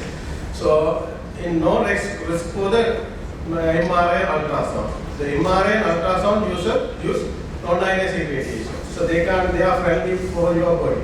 But in the X-ray or in the CT procedure, we use ionizing radiation. So they damage your body. So the level of radiation damage depending on the procedure, type of your protocol, and type of the examination and other areas I will discuss later. So therefore the need a strict radiation safety guideline and regulation to minimize the radiation exposure to the patient or staff. So in the hospital the patients also working, the staff also working. So then you should have you have to follow the guideline. So unfortunately in Sri Lanka we have the guideline, but no one follow the guideline. Yeah, before I am discussing this radiation protection and other aspect, so I want to discuss a little bit how to produce the image or how these technologies work. Okay. So you know this picture, you can clearly see this picture. There's a patient, then you go to the hospital, then you have the doctor or the technologies ask you to touch the digital detector there. So then X-ray is going through your body, then you detect the signal.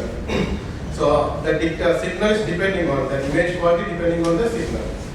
So if you get more signal, then like more blur. So then your image quality is reduced. Okay. So then you have to apply the appropriate radiation signal, the input.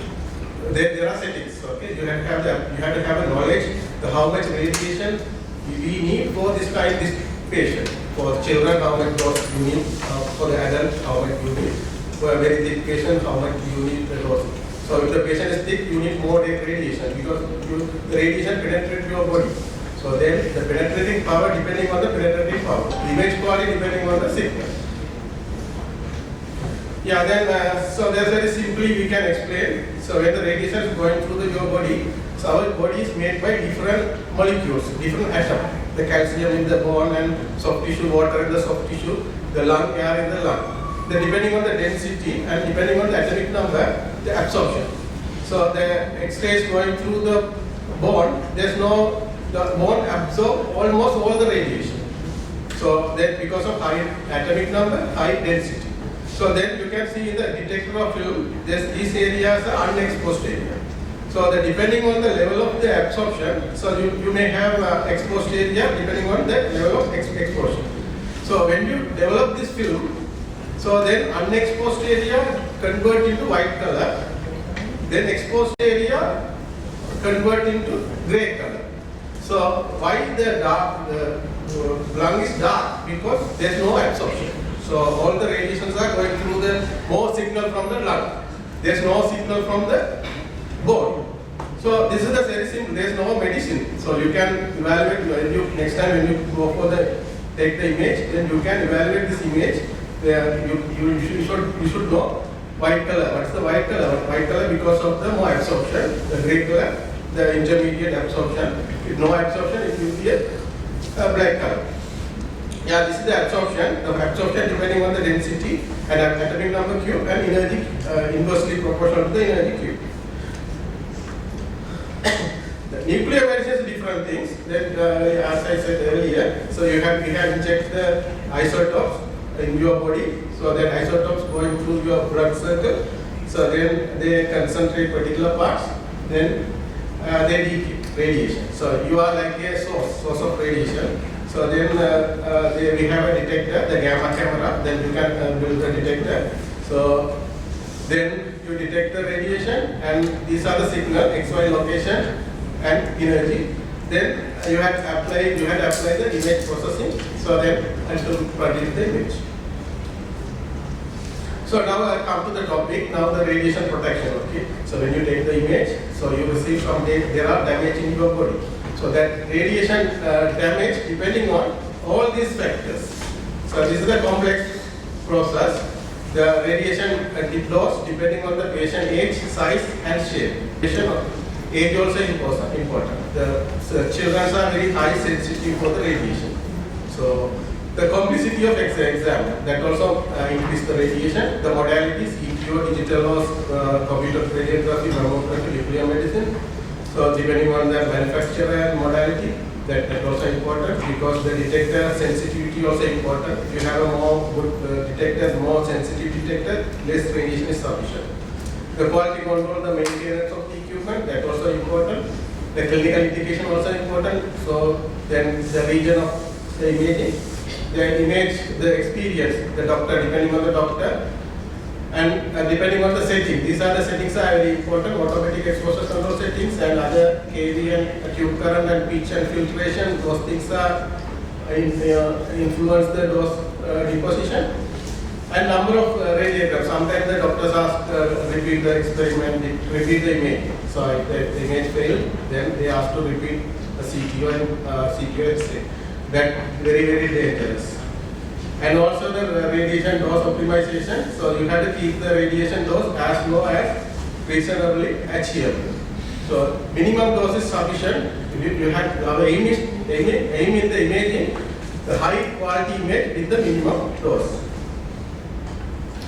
So the dose optimization is very challenges in the medical imaging because the image quality inversely the proportional to the increasing with the dose.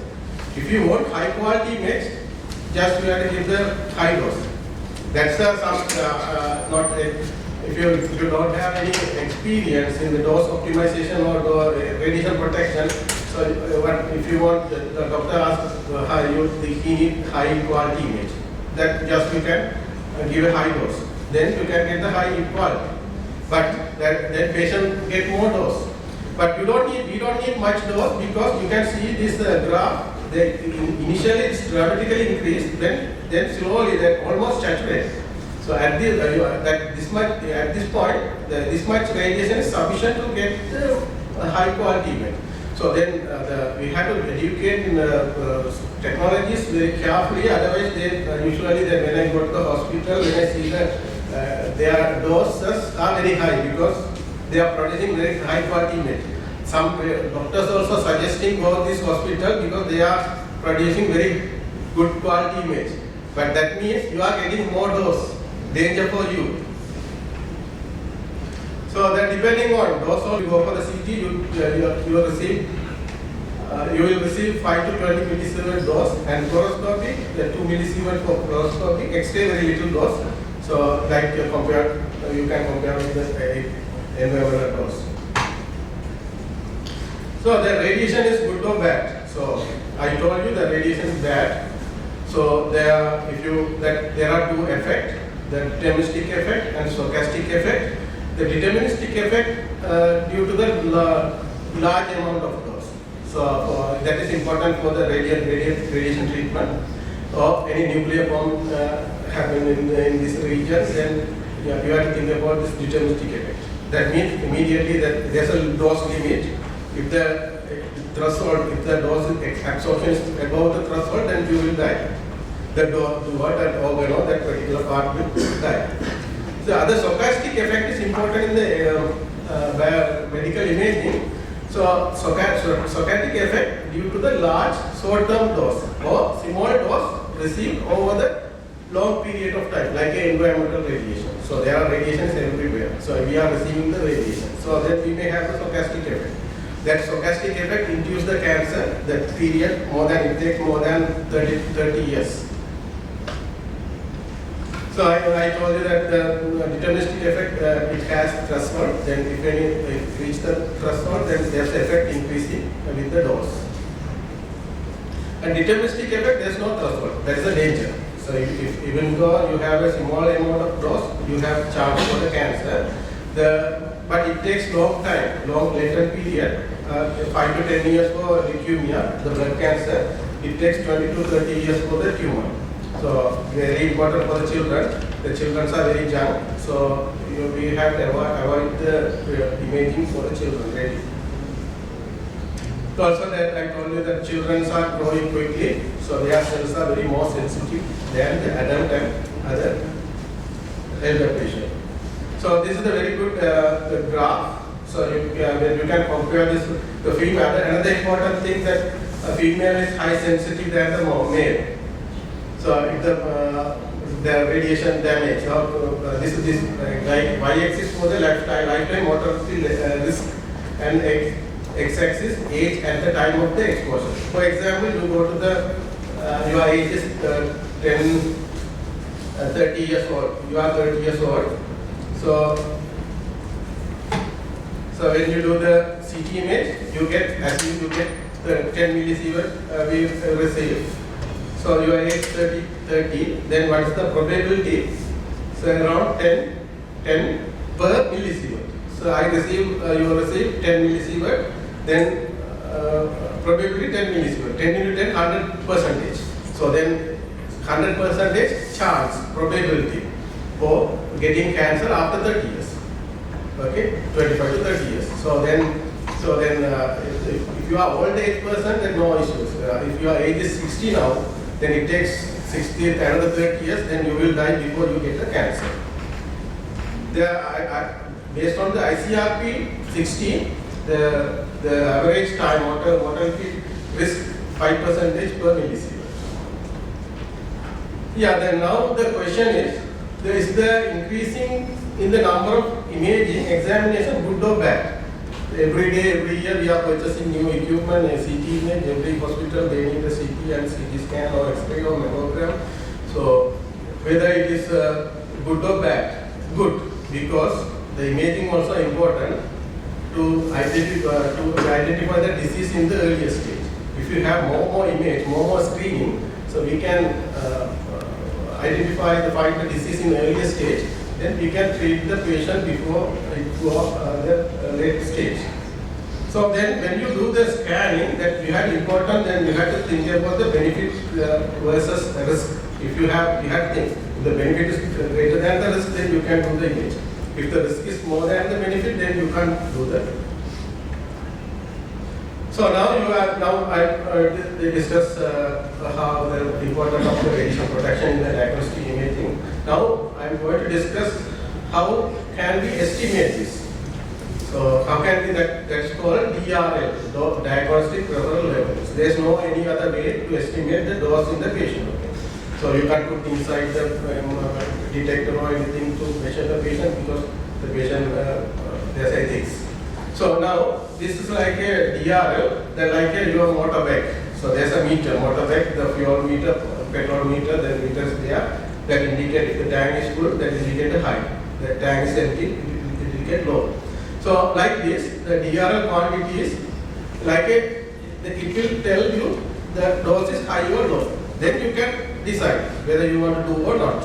So like that. The ICRP defined the DRL. A DRL is a form of the investigation level used as a tool to aid in the optimization of the protection in the medical exposure of patient for diagnostic and interventional procedure. So it is not a patient dose. So don't confuse that. Okay, like an indicator. It will up then high, then you can say patient receive high dose or low dose. So there are a lot of materials available, freely available. You can study them by imaging technology. So instrumentation, if you want to study for instrumentation, then you can go. There are a lot of materials freely available. So that a quantity then, for example, when the other professors talk about the environmental protection, then you have to measure that. For the air pollution, you have to measure the carbon dioxide. Okay. For in the medical setup, in the imaging setup, we have to measure some quantities, like a carbon dioxide. So there are some quantities already defined, like a DRL, dose preference level. For the radiography, DAP and air thermal product and all. Entrance dose Hettiarachchi. For CT, DLP and DKP, DLP and CTD volume. So this will display before the imaging. You can see this on the monitor. So then you can decide whether you want to do the imaging or not. If you are high value, then you have to check the technologists need to check the values. Then they can change the settings. So then these are the method. So the typical, they are defining DRL further, typical value, local DRL, national DRL, regional DRL, the typical value for the single institute. So if you have one CT machine or one X-ray or two X-ray machine, you can establish the typical value. For local, for the Western Sri Lanka, then we have many CT machines, then we can establish the local value. For national value, for entire country, then we can say this is the level. For chest CT, this is the level. You can go above the level. For regional, for South Asian region, then we can collect the data from each and every countries, then we can establish the DRL for the region. So all the guidelines are in the ICRP guideline. So the local DRL, what you have to do, then we have hospital. In the hospital, we have unit 1, CT1, CT2, CT3. So then you have different protocol, CT, chest X-ray, then other abdominal X-ray or head X-ray or brain X-ray like that. Then for each X-ray machine, so you have to collect the data, at least 20 data for randomly you have to collect the 20 data, then calculate the median. So likewise, you have to calculate for other units, then take the median of median. So this is the institutional DRL for your institute. So then you have to tell the patient this is the value for the institute. For the country, so we have different hospitals. So you have to get all the different value from the local DRL, local institutional DRL from each hospital. Then you have to calculate the third quartile of the median. So that's the country. So that's the level for the country. This is the level for the country. This is the level for. Then you can see which level you are. So this is we did survey auditing for I think 30 hospital participants. So you can see this is the national DRL, red color national DRL, institutional DRL in the bar. So you can see this here. There are these three hospitals. In these three hospitals, the patients are receiving higher dose. So compared to this hospital, hospital 1 the patient receive same procedure, chest CT. So 5 milligram. But in this hospital 12, the patient receive 25 milligram. That means 5 times the patients are getting 5 times more radiation than other hospitals. So most of the hospitals are below the national DR level, but some hospitals above the national level. Now we identify the hospital, now we are evaluate their procedures and their protocol, then we educate them, and so then they are optimized. We are now processing going on to optimizing the radiation protection. So this is the we done for the fluoroscopy. So then that fluoroscopy, depending on the, you can see very interesting, the fluoroscopy depending on the doctor. The cardiologist perform this. This is for the pulmonary angiogram, the heart surgery line. So then you can see here for particular for CCC4, the particular doctor, there are different technologies are working. Not only the doctor, the dose depending on the people, person to person. So this one we did for the PET CT, this dose for the PET image, dose patient dose for the PET, this for CT. So we have this for the children. We did this survey in the 2 hospitals. So you can see here that there's a black color for our data. So other colors are for other countries. So compared to the other country, our people, our patients getting less dose than our country, but except the 10 to 15 years old. When we investigate this higher dose, then what they are doing in practicing in our country, they are using the adult protocol for the children. So the optimization, there's a procedure that is described in the even in the SCRP in 150. So first you have to collect the data, and you have to establish you have to calculate the median. You can randomly take the loss from the 10 patient or 20 patient. So then calculate the median. So then you have to compare with the previous value of institutional level or national level. If the value is less than the national level, then that's okay. Then again you have to review the DRL again after 3 years. So if the value is greater than the national level, then you have to investigate, you have to review the technique and exposure setting off, you have to study your technique and protocol, then you have to optimize, then you have to do the calculations. So these things we did already, then we established the DRL for all the modality in Sri Lanka last 3 years. Now we developed this DRL. Then we got the grant from the IAEA, 80 million. Now we are going for the dose optimization process. That's a very tricky thing. We had some study to understand the radiation damage. Then how we did it? Then we made a panel. So earlier we planned to purchase the panel because of the economic thing. Then we planned to develop our own panel. So then we simulate this panel with the different protocols. Then we extract the radiomic things, radiomic texture properties. Then we study the texture properties, and with the available protocol, then we try to find which is the best protocol to give high quality image with the low radiation. So this another panel we made it to study the size, the patient size, how this dose changing with the patient size and other factors.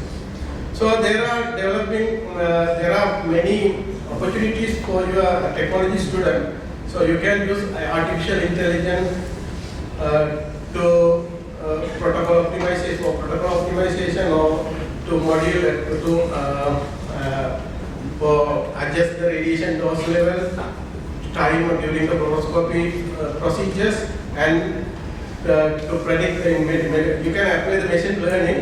So to predict the minimum radiation dose, so required to achieve the high quality image. So in Sri Lanka we have the 2 bodies are regulating and control this radiation protection. The local those are the Sri Lanka Atomic Energy Regulation Council and Sri Lanka Atomic Energy Board. So there are international bodies are there, ICRP and NCRP. Okay, so there are a lot of materials there. Then you can go through the material.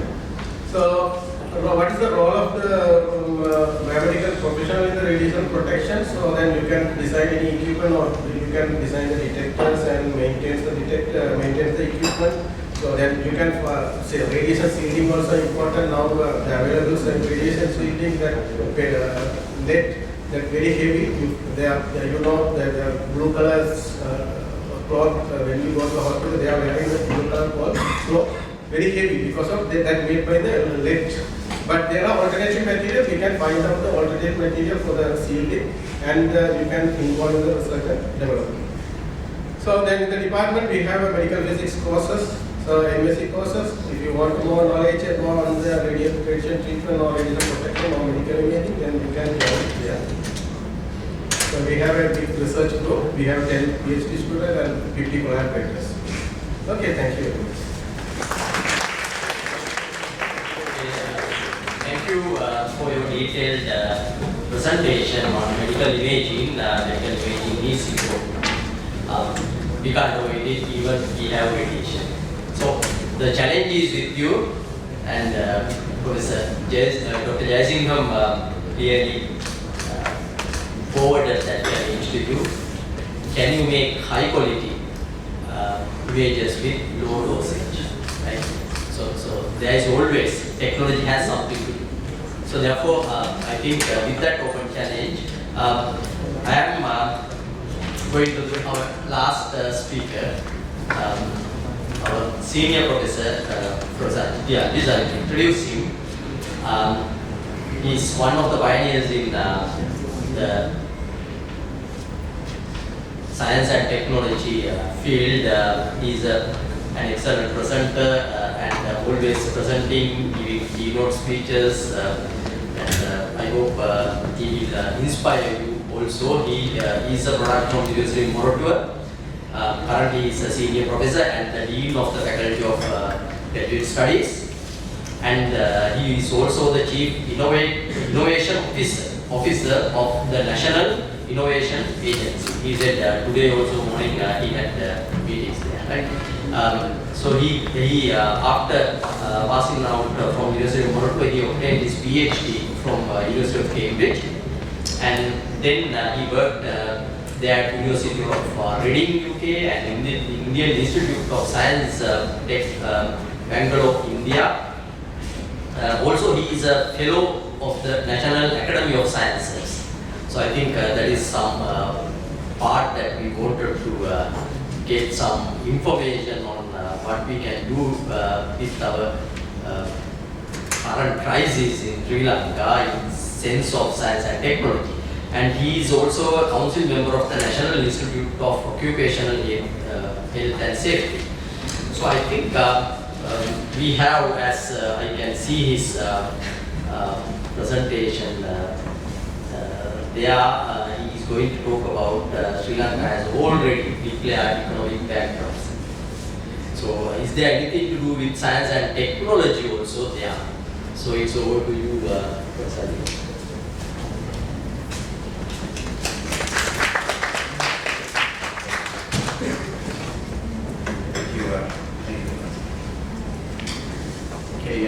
So my challenge is to take on from the Professor Shiromi as well as Professor Banduri. It's on environment, but of course with innovation. So I just took some 12 kind of pictures from various developments. They are ecologically friendly, using waste materials, and should be supporting the way that we should grow. Not using materials again and again, virgin material, and then throwing them away, but of course what is connected to this circular economy. And this is really needed now. Across the world, we need it. But the question is, do we have things like that happening within us? Right, that's the question. Use of denim, use of seaweed, use of mycelium, the fungi, the mushrooms, waste materials, developing filters for the washing machines so microplastics is not there to kill you. These are emerging needs. Right, seriously needed. But one or two is not sufficient. We need to have it for everybody. Now that's a big challenge, right? So from the lab you can have one item, but the point is we need to move on to the to have it for everybody. Otherwise it will just be a showcase. Yes, we have done it, but what's the use of it? Only if I can use it. So it needs to be available to everybody to change the problems that we are having today. So this is what we call about eco-innovating, and I thought we'll discuss about eco-innovating is what we need to have our future, or rather your future, that is discussing about. And it's always, in everything today, we speak of innovation. Not very much in Sri Lanka, that is an unfortunate point. Right? We do not discuss the need for innovation in everything that we do. Maybe even running this meeting. Was a Pandani mentioned about the bottle. Right, on the head table, and maybe the energy that we use, the buildings that we are talking about, and maybe even how do we move things around. So everywhere we talk about a new model or the new business models, because businesses are important, and how do we innovate that. So the new ways of getting revenue, new ways of even organizing the model is we need. So this is why I want to stress this point of late our philosopher, poet Munidas Kumaratunga.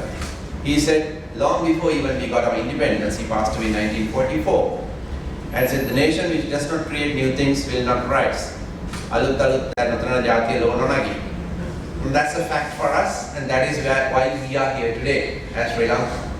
Because we really have nothing to offer to the world other than perhaps scenery, other than commodities, and coming now with some software and textiles, but we really do not have a wide repertoire of stuff to sell.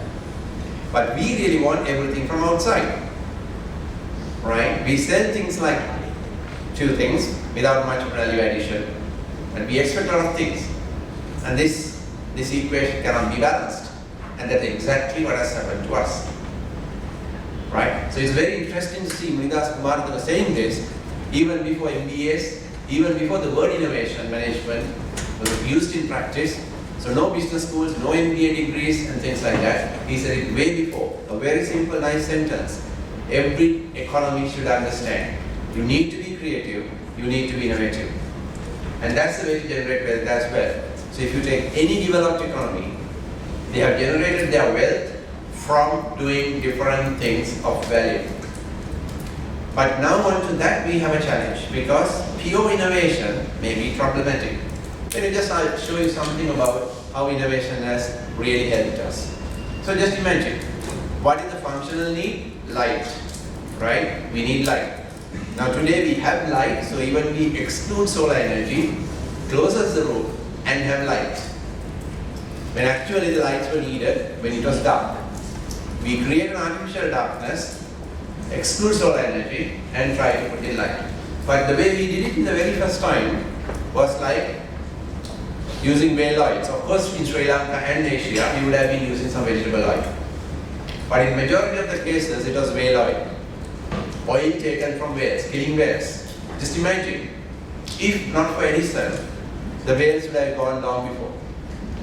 For sure. Because we had an alternative thanks to Edison. But if Edison's development was stopped at what Edison did, the incandescent bulb, you have to imagine that Ceylon electricity board would be long dead. Because it's so inefficient. Yes, it's giving light, but it's also giving heat, and lot less energy is converted to light. So we have a problem with the incandescent bulb, though it's a very valuable development. It's a good innovation. It's a good one, no question about it, right? So knowing that inefficiency, people innovated further. So we had CFL, come back fluorescent light bulb. What was the problem with that? We have mercury. So we have a CFL which is much better efficient, much more long lasting, but giving another chemical. So then now today we have a further innovation. Thanks to nanotechnology, we have solid state electronics and light emitting diodes. We don't have the problem of mercury. And that's even more time long lasting. So that is the process of innovation. For one functional need, light, we have been innovating. And that's a success story. If you keep on innovating, you really develop economies as well, right? Because people want these things. So it's important to understand. But the question that we have to ask today is, can simple innovation be sufficient for today? Unfortunately, we have a problem, right? Those who are probably above 50 may look at these numbers, may understand what these numbers represent. But I think if we discuss cancers, it's important to understand these things setting much earlier. So you should not wait till the last moment to think, because when the diagnosis happens, it's a little too late. Because it takes a long time, as we did in a couple of presentations, that it takes a long time to get some of these things. Anyway, we start worrying about these numbers, temperatures, blood pressures, cholesterol and so on. But something we do not understand very well is there are other numbers. It's a little bit more longer numbers, but we don't understand. What's 422? That is, these numbers, even though those 36.8, 72, 99, sometimes we understand even without the units. You do want to go and deciliters or whatever, we don't say nanograms and stuff. We don't. We kind of say what's the level, 120, a lot of sugar. We have a problem or something, right? 100. But whereas we don't understand maybe 422, what is the CO2 level in the atmosphere, right? That never is coming into the equation. But this has been slowly going up. And we have seen breaking new grounds in 422. We went through 400 in year 2013, and today it's crossing 420. And at one point we were worried 420 would be a tipping point. Go beyond that, we will not be able to recover. Anyway, the issue is we have a problem. So it's like you like to health, we need to understand the environmental health, because that's critical not only to you but to everyone. So that is the environmental health. We do not get these numbers right, and we are not really sensitive about these numbers. And specifically for the young, there were times when UN said we have 12 years to limit climate change, and then immediately a little later there was another one that said climate change 12 years to say forget it, we have only 18 months. And then COVID came. So these 18 months came just before COVID, right? Then COVID came. And of course the world slowed down, not less than gases went up, right? But the point is today, you hear the term of UN chief says, world is not having global warming, we have global boiling, right? So the word terminology has gone pretty drastic, and we see that, right? Even though we may right now not see, but as was mentioned, we were experiencing unusual temperatures ourselves, but parts of Sri Lanka still experiences some of that, right? That's must remember. So we have this problem. We have problems like planetary boundaries being having exceeding. So it's not just about carbon dioxide. It's not about warming. We have other things like resources being reduced as well. So we need answers. So I won't go into that. So we have got, if you see about 6 of those 9, we are exceeding, right? So that means we are using more than what we have. And future generations are not definitely going to have some of these issues, are going to have issues, because we're not going to have the material for you. So we do have a big problem, but it's not in our discussion. That's the issue. So we need to innovate, but if you have innovate, this can be a nice business model as well. When China was suffering, people from Canada were selling air bottles of oxygen to China. Of course, at that time in China, had some money to buy that. But do you think that's a viable business model or a viable mechanism moving forward? Certainly not, right? You can't just bring air from Canada and say, look, I'm having a little bit of oxygen. You can't give that to the billions, it's not available. So we have a problem. So these will not be the way to go forward. So pure innovation or a new business model that gives you money is not helpful. We need to differ, we need to change. So we need to understand that we have this problem of energy, food and water needs going to be high. 2030 come, you can see 50% more energy is needed, 50% more food is needed, and another 30% of water is needed. These are models that are saying.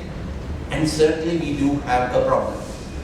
And we have now experienced, in a little way we have experienced, when you suddenly run out of energy. What's the situation? We have run out of petrol, we have run out of gas, we've also run out of some amount of food. So we have experienced, in a way, in a shorter period, all these issues, us. But what have we learned from this? That's the question to ask. Because we experience this, right? In a smaller way, but we have. So, but you have the answers. And we discuss things like this. Projected water scarcity for 2025. Sri Lanka is the only country with a little less economic water scarcity. We won't have a problem. But if all the rest of the countries around Sri Lanka are thirsty, we'll have a different type of hope, right? And we always see that between, for sharing the waters of rivers. So I've seen it within India. You see that in the Middle East and so on, right? So we do have these resources we must understand well. So this is why we say about innovation. So innovation is all about, you can have new products. That's what I started about, 12 new products that's on the market in the country. You can do new processes. We can have new business models, because very important, the companies we start, the businesses we start have to be different, right? We can't run the business as usual. We keep on hearing business as usual curve is going to be bad. But are we changing? So you need a different model and different experiential. So we have experiential innovation as well. If I walk into a shop, I feel, okay, I want to go back to this shop again. Sometimes people say this is a second home, right? Some coffee shops have come up with that kind of saying, second home. Why? Okay, I don't mind going there over and over again. Of course, the business model is, I want to give this next experience and sell you more coffee. But you like to go there, not because just the coffee, also the experience that you get, right? So these are the kind of like primal innovation models. But unfortunately or unfortunately, we now have to think not just innovation, but we need to think eco-innovation. So we need to think about everything that we think should be now aligned to what is the engagement, if whatever the new innovation, how it is going to work with the environment, the resources and so on. If that is negative, however much that's innovation is not going to be useful because it's not fit for the future. So you need to understand that, right? So one of the things, the very first things to do, which we don't hear in Sri Lanka, is mentioned about Japan, the San Francisco and so on, countries, the towns, they have said, look, we are going for circular economy. Idea is quite simple, because what we have been practicing is, you purchase something, you dig something up, you produce something, and you throw it away. And I suppose all of you have seen Kardiana next door. And that is Sri Lanka's second worst dump. And that is one of 360. When we had the first dump collapse, which was the world's 5th worst dump collapse, 5th worst, right? Then it was around 250, 60 dumps we had. Now with time we have gone into 360 plus. Have we done anything positive? No, we have not done anything positive. The numbers have gone up. So have we gone to circular economy? No, we are still pursuing linear economy. Are we communicating the need for circular economy? We have policies on circular economy, but we are not exercising the movement towards circular economy. So it's important for us to think that when it goes circular, you really do not lose resources, they come back. It's like on the pictures that I had, your old dead-end trouser is going to be a door handle, right? So things like that. How do you bring that circularity? No new resources are needed. I can make use of the material. So in a nutshell, that's what we need to do. One of the first things that we now have to think about is how to bring a new business model, an eco-innovation, to change the linear economy to overall to a circular economy. So there are some nice examples in Sri Lanka, only problem is we are not scaling up. Right? So example, we have seen this. Now there are about 3 or 4 innovations in here. Even though the PET bottle was disliked, Sri Lanka has one of the 2 factories in the world for turning PET into yarn and yarn into t-shirts and so on. So 8 PET bottles will make a t-shirt for you, and it's happening in Sri Lanka, it's going to the outside world. And you also have the digitalization technique. I can also sense on the tagging on my t-shirt and say, look, I got this 1 bottle from Bentota Beach, 1 from Mount Lebanon and so on, all the details are also there of where these 8 bottles came from. But it happens in one industry. Unfortunately, the industry lacks the bottles in sufficient quantity. So they are underperforming for this because people are not committed to return back the PET bottle. Right? So that's the point. And again, there's new innovation. You can have trash to cash. I can go in some vending machine, I can put my PET bottle and I can get to my mobile some cash to go to the supermarket and buy some PET material. So that is done. It's a startup in Sri Lanka. Chakra Sutra, right, is there. And that is getting kind of 12 places. Now that also now collects Tetra Pak. So these are eco-innovations because what happened is it supports that reverse journey of the material rather than going to a dump. It gives you money when you put the PET bottle, and I can go shopping with that as well. So this is the type of thing we need to happen. Of course, the best thing is, yes, an alternative to the PET bottle. But interim, these things are technologies that helps you reversing the linear part or getting circular, because I can put my waste in, get some money, and also putting that material back into use. So good example of Sri Lanka, right? And it is one of the worst 2 only plants in this area. And one in Sri Lanka, one is actually lacks 1 step. In a sense, it's better than the other one that exists today. So we also have factories with net zero. World's first net zero apparel factory, Paddy, right? Net zero is scientifically carbon dioxide. The emissions are not positive. It's not scientifically that. It's not you are buying somebody from somewhere. You are doing whatever you are doing inside the plant. So go to Paddy, your world's first factory of that, right? And can we run other things like that? Now that's what I said. If you all follow some of these things, we can bring innovation into this. Can we make this conference a net zero conference? You have an ISO standard. Now these are the things that you can do or have to do now in moving forward. We do not have the luxury of doing it in a different way. And a good thing to learn is by doing it in the right way that is fit for the future. Right? So we also have brands like upcycling, not pure recycling, but upcycling. Now this startup has gone to international as well. So these are excellent examples of hopefully that we can emulate, but individually we will not emulate. But yes, we can do, because selecting the technology, right? Because all the biological material waste we can turn into energy. That is one of the oldest technologies that we have, the microorganisms, right? We can do that. Why do you have a septic tank? Septic tank pollutes the groundwater, septic tank pollutes and sends it outside, and it's not available. Now in this situation, it becomes an energy tank. Your waste is going to be powering the gas, giving gas, and the rest of the residual is going to be fertilizer. Just imagine what can be done.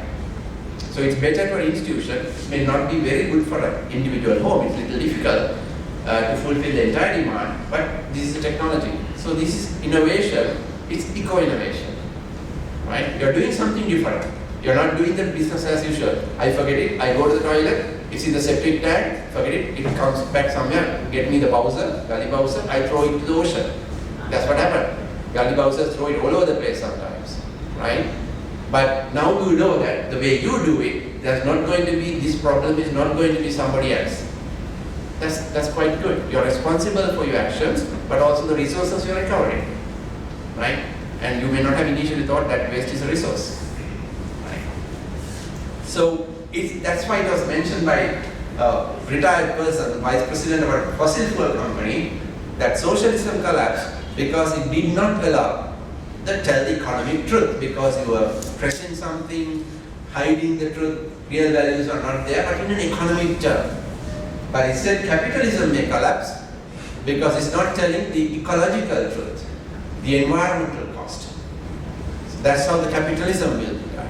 So that's why we need these new techniques, new concepts, right? So it's not a case of politics, it's a case of the right practices we need. For example, look at one email is 1 gram of CO2. So if you have WhatsApp, if you're responsible, you may give the okay to somebody for the birthday, but for the entire group, that WhatsApp will go. But it's one birthday, right?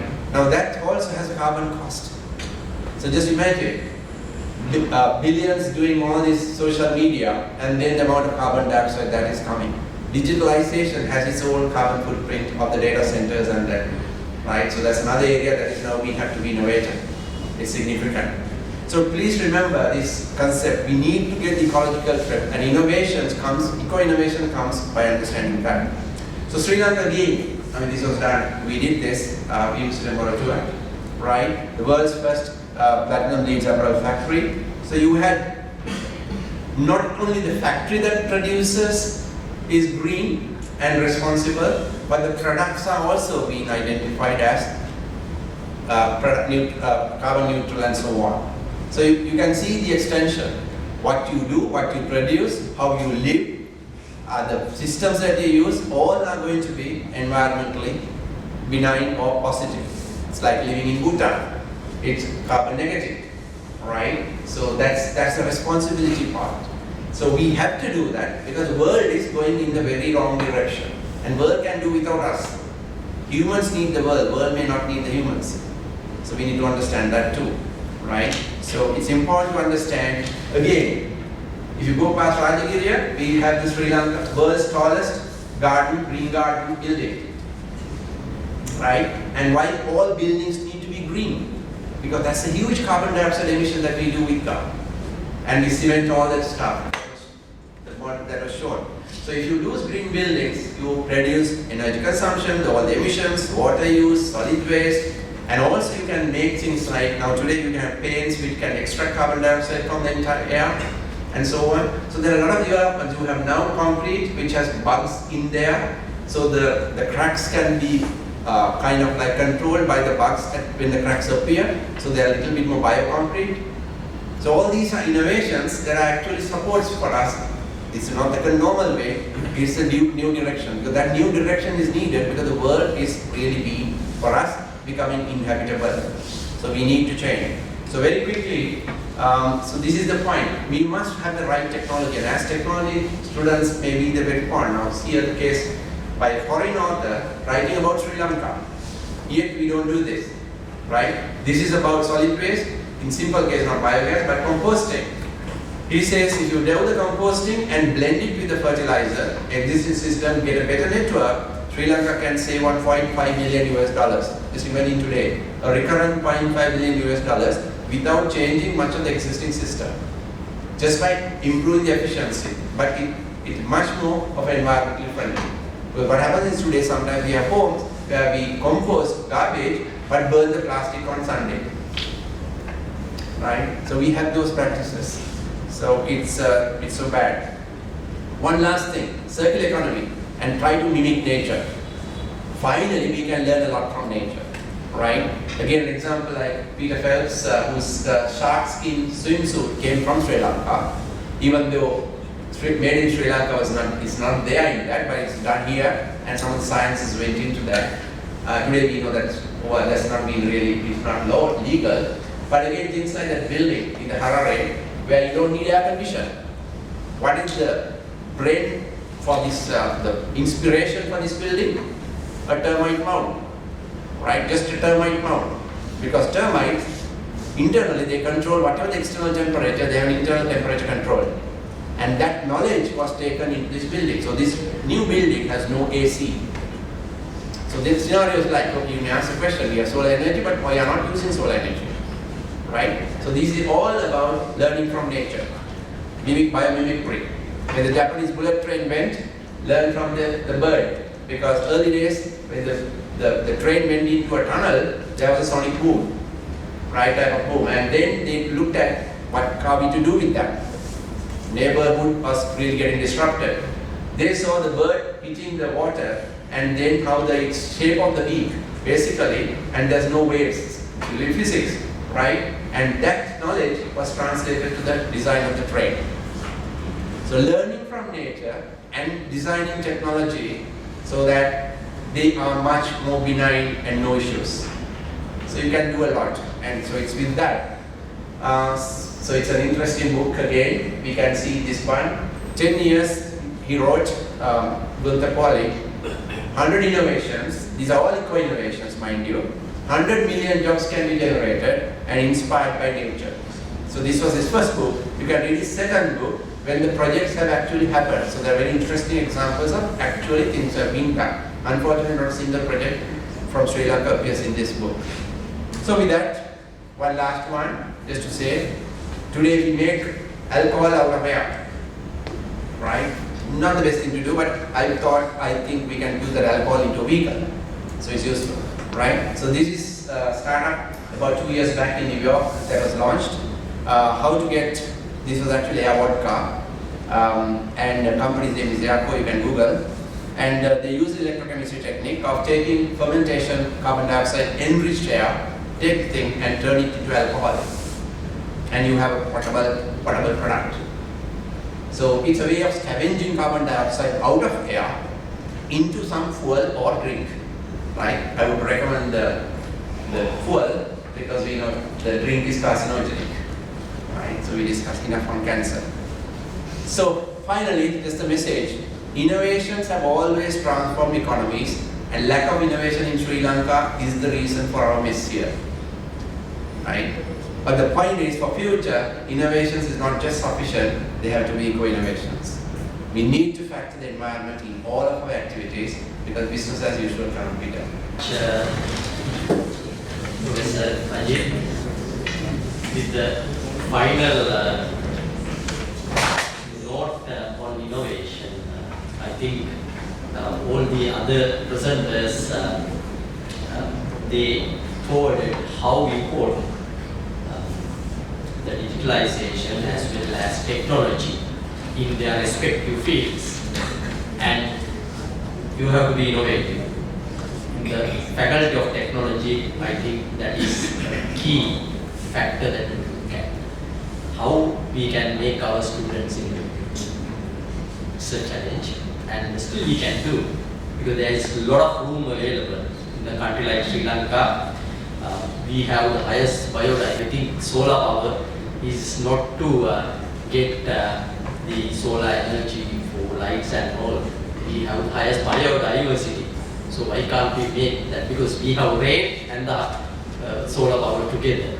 So a lot of areas that we can look at, go for eco innovation. So I think with that concluding remarks, we can open up the panel discussion.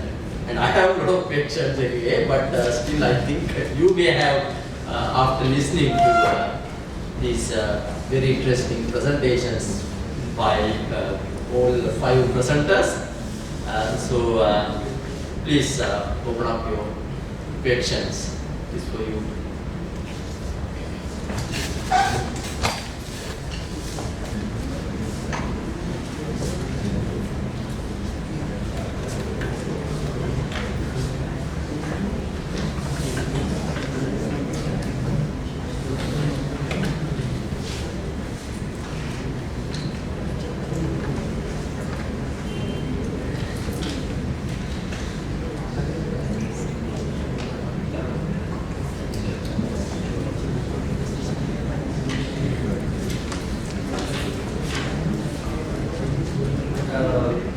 Thank you very much for your presentations, and I have a question to both Professor Unmanned and Dr.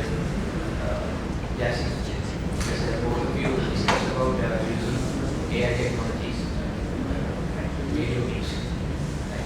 So my question is that are you using currently available radio waves frameworks to detect what you are searching, or you are feeding new data, or you are creating new models to identify these patterns using AI? So, if you are, my question is that if you are developing your own framework, and for my knowledge you need a lot of data and you need a lot of training going on, put on artificial intelligence, so the learning curve of the machine. So, what is your approach?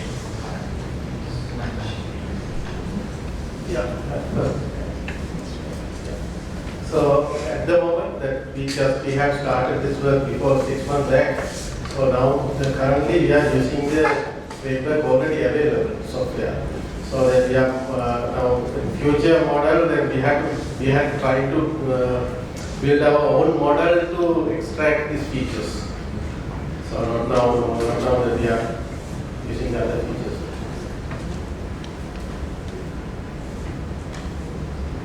Thank you. The thing is, radiomics, first you have to, you make your Python, using the Python, you have to, for different organ, you have to make some data set first, and then we have to build algorithm. For different cancer and different organ, the algorithm is different. So we have to model an algorithm, and with that algorithm, we have to make sense as to which tissues are have an abnormal features, and then we have to guide it like this. So we have to make an algorithm first.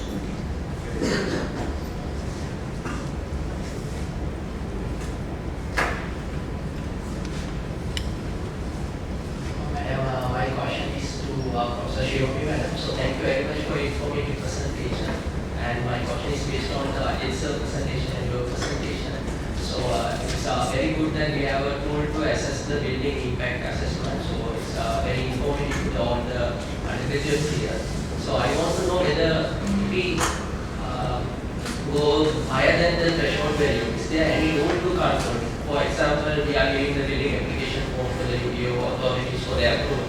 So in that case, if it is possible to implement that, if we set that value, so you can't go beyond this value and you want to get an approval. So I think it will be in future. So for example, so Ajit sir explained about the green building concept. So if you go beyond this building impact level, so you have to go for a kind of a green building by adopting by building green building concept. We have to reduce that kind of implementation. I think it will be beneficial implementation. So I want to get your comment on this one. So is there any possibility to adapt that one in the building application? And so can you comments also? As the answer, if you have a threshold and if you have a benchmark and beyond which you can't build these buildings, now the first approach would be during the design itself, you can reduce the energy use. That is one of the most significant factor of a building life cycle. So you can design so that you reduce the energy use. Now, sir showed the termite mount design inspired building. So that is one of the most significant impacts that you can do through design. And then you can further reduce by selection of appropriate material which has less emission. For example, if you use more timber, now you know timber is a material that sequestrates carbon dioxide during when it is growing as a tree. So if you can elongate the timber life, timber material life and use in the buildings, that is one option. Then, for example, instead of using burn bricks, maybe you can go for eco bricks or maybe mud bricks where you don't burn it. So there are alternative building materials being researched, so these things should be used rather than just keeping as research what is being happening in Sri Lanka and stuff. So those two approaches can be used to keep the balance and reduce the emissions in buildings. This community I remember listening to Professor Himan. Himan has come out with the structure that now will reduce 50% of then you go and ask him the construction site, so you don't get your COC. So because you have a old document that goes to the approval. So innovation or that type of thing is not supported. There has to be a very quick change. Maybe you have to have the intervention to get those things changed. Knowing that the science is now really right and valid and important, society has to change also. That is some fundamental of the end. My question is also Moratuwa. Well, I want to add another point. So, from your model, so we can get some carbon energy value. So, is there any, at this point, is there any limiting value? Put that this is the maximum level, or we will like green building we are getting all silver like that. So is there any limiting value we have given?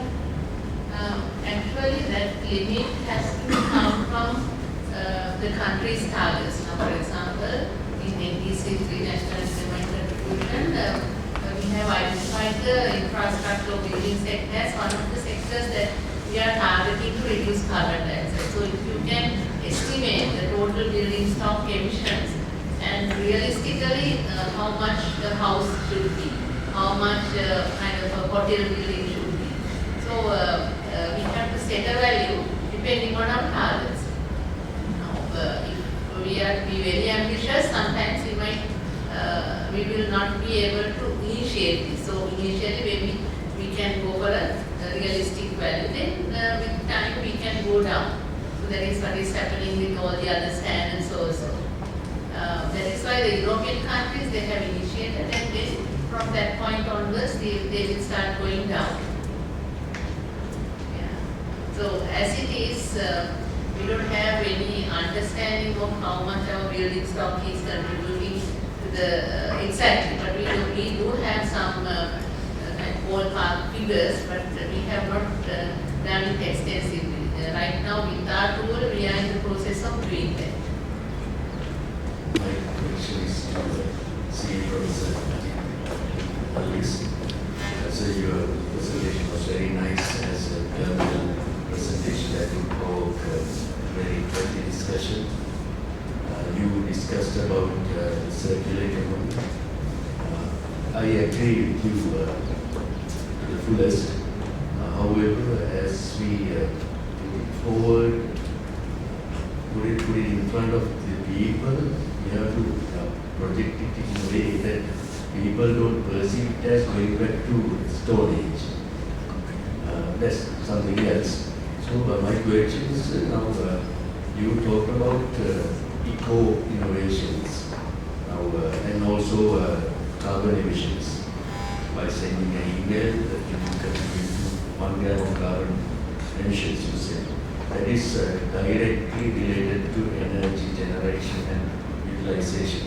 So would you consider, what is your opinion, and would you consider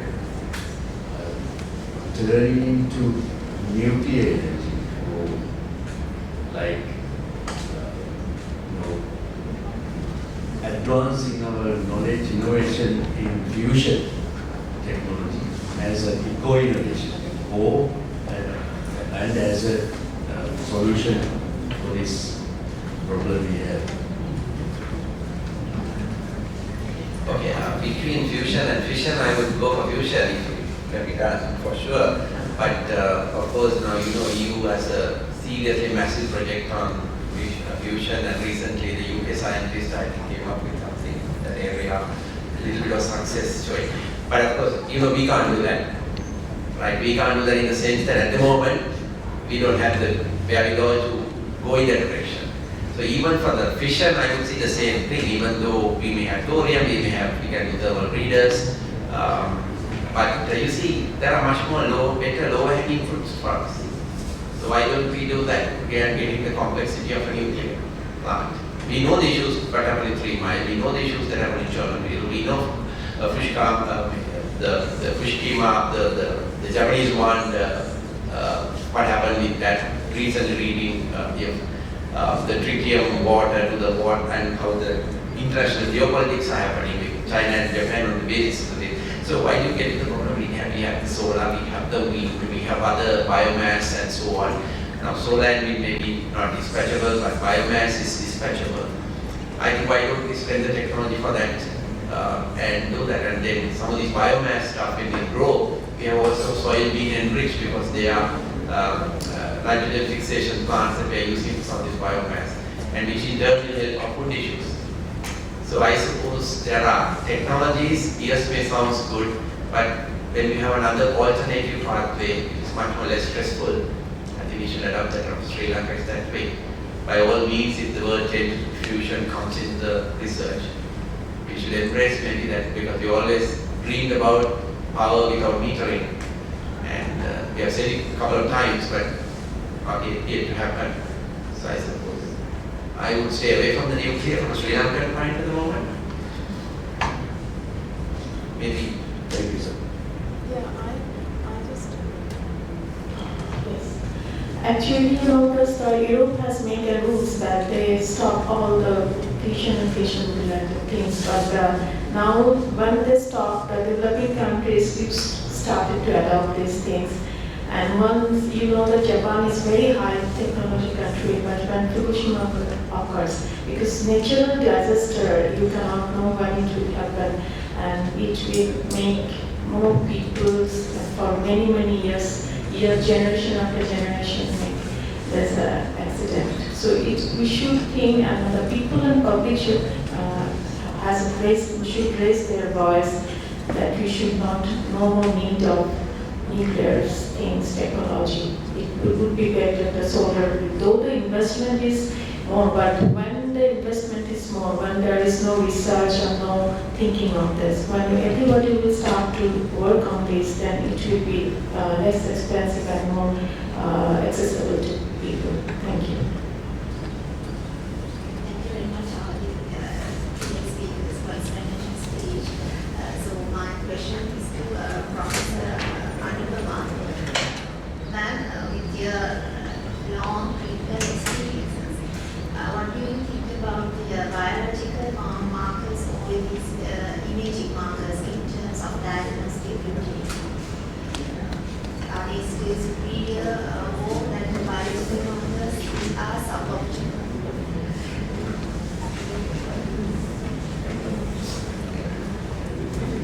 Actually, the level of diagnostic is different levels. So the primary screen, because we have a different level of screening, primary, secondary, and tertiary. So in the primary screen, biology markers is okay because it's non-invasive, but not at all as a non-risk. So we can take blood from public easily. Then when we have a certain positive value, then we go for the imaging markers also. Because it is very difficult to have because you know that screening things or any equipment is very expensive and installation is highly expensive, and moreover that we do not have so much skill manpower in every area. So in that case, biological is more easy and it can act as a primary screening. My question is to Professor Panduni. As we discussed a bit of wastewater treatment plants, and I have visited some wastewater treatment plants in our country, and I have seen one plant here near Pasmaran and Maduranga area. We have a wastewater treatment plant. They have done it very nicely, and they make it to a grey water, basically the grey water, black water. Both, they make it to pure, crystal clear, colorless water, but they directed that directly to the sea. I question that why can't we use this water at least for some cleaning purpose or irrigation purpose or something. They said that pathogens are thing that we can have some diseases.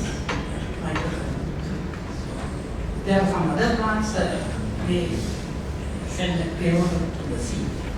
Can we make some arrangement to make it to the usable water, that crystal clear water sent into the sea? Is my question. Do you have some opinion on that? Reuse kind of thing, because for some time drainage board, they charge from us from water bills, not only for the supply of potable water for us, and same time they charge for the purification of that cost aspect that we must understand. Thank you. Yeah, it's a national water supply. Yes, they have one plant at there, and also they did some modification very recently. And it's nice to know that Mr. What is going. Most of treatment plants propose that when the water goes out, it's we can see it's kind of a crystal clear, and also that of course that it can be reused because most of the cases, especially that you will be sometimes experience many textile factories and many industry, they use their water. In this water actually by chlorination, no kind of treatment, of course they can be reused, but in Sri Lanka say that we are not going to reusable water. But in Singapore and some other countries, many countries they are going for potable water, like bottled water from after their treatment. So how it's possible, but I think as obviously we try, it will be costly for the country. But as I said that there can be many innovative things to do to get it as a clean water and also reusable water. But for the moment, as pathogens, to some reason there are some let's say some kind of regulations. So under these regulations, we can use that water, but sending to sea, maybe they think that it's not useful, and also that they don't know there are maybe some heavy metals which are not treating through this treatment plant, and that's why they are not using it as kind of a reusable water. But however, it's good that you mentioned that make it sure that what's going on and see that why they are not reusing it, at least for some purposes. Thank you for your presentation. Actually, my question is from Professor Aji. So actually, I'm just extending the question which actually asking from the Professor. So actually, so you told that we have to move for a new technologies like eliminating the nuclear technology, not shifting into nuclear technology. But actually, we can see that in countries like European countries, so they actually agreed to close down more the nuclear power plants, but actually in China, so they rapidly increasing their nuclear power plants in year by year. So actually with the energy crisis in the world and also the requirement of energy year by year, so can we just completely eliminate the nuclear? So actually we know that there is zero emission technology, and we also know what happened in the previous times like Chernobyl, and also the latest incident happened in Japan. So usually Japan, I think they closed down many of their remaining power plants as well after this incident. So but China still they actually increases. So can we completely eliminate those things, or at least we have to try, without having any risk or any technologies to minimize the risk of the technology. So that's my question. Anyway, the way I can answer is, you see, we're discussing about hydrogen economy now. A lot of people are talking about hydrogen, and if you take Sri Lanka, the hydrogen economy is basically the green hydrogen economy. You are thinking of one side renewable energy, other side water. So in between the technologies, electrolyzers. So with hydrogen economy, there are so much other opportunities as well. With hydrogen, you can go towards transport fuel, like even ammonia has been used in transport fuel in 1940s, right? So with ammonia, you can also go to the green ammonia and then fertilizer and all that. So it's also manufacturing. So nuclear is one. It has only electricity coming out at the end. Whereas when you take this type of thing, you can go into the energy, the thermal, the other manufacturing areas. You can go into a much more wider opportunity. So in that chance is also there. Now we see that with the Mena wind power plant, we are going to get some extra. Punarin and Mena, we get extra wattage or megawatts coming, and one can start working on hydrogen. And but nuclear is a very brand new separate project, and that complicates. So perhaps what we are right now doing. That's why nuclear had there are positives for nuclear, I suppose, but then the waste is always for a long time, and decommissioning of the system is also there when something happens. So why the question is, at this stage we have other options. That's my only way of thinking. And, I see the hydrogen as a better option, and renewable and water coming together. So that's why nuclear doesn't come in. So, but I remember one thing on it. Personal note, when I started my postgraduate work, I was attracted to nuclear, but that was my department. Never did it. So I don't know. Nuclear has its fascination. Even Bill Gates, when he wrote about the recently book on climate crisis, he spent his own money to develop a modular, small nuclear power plant, complete new design, and I think it's coming on stream about 2 years down the line in US. And that's a completely different nuclear plant, modular, much safer, and all modeled and everything. So he discusses nuclear and saying it's an option. Maybe once you have a turnkey project, it'd be nicer to think get 100 megawatt fully packaged turnkey plant, bring it. Maybe that time will come, but maybe we will not be able to do that ourselves for that. And at this stage, we don't have the money as well. But we should not be used for testing purposes by somebody else either. That's also another thing to do. To me, hydrogen gives a better option. Thank you. Are there any more questions? To follow up, I think we are exceeding the time limit, and we have to wrap up. We have done.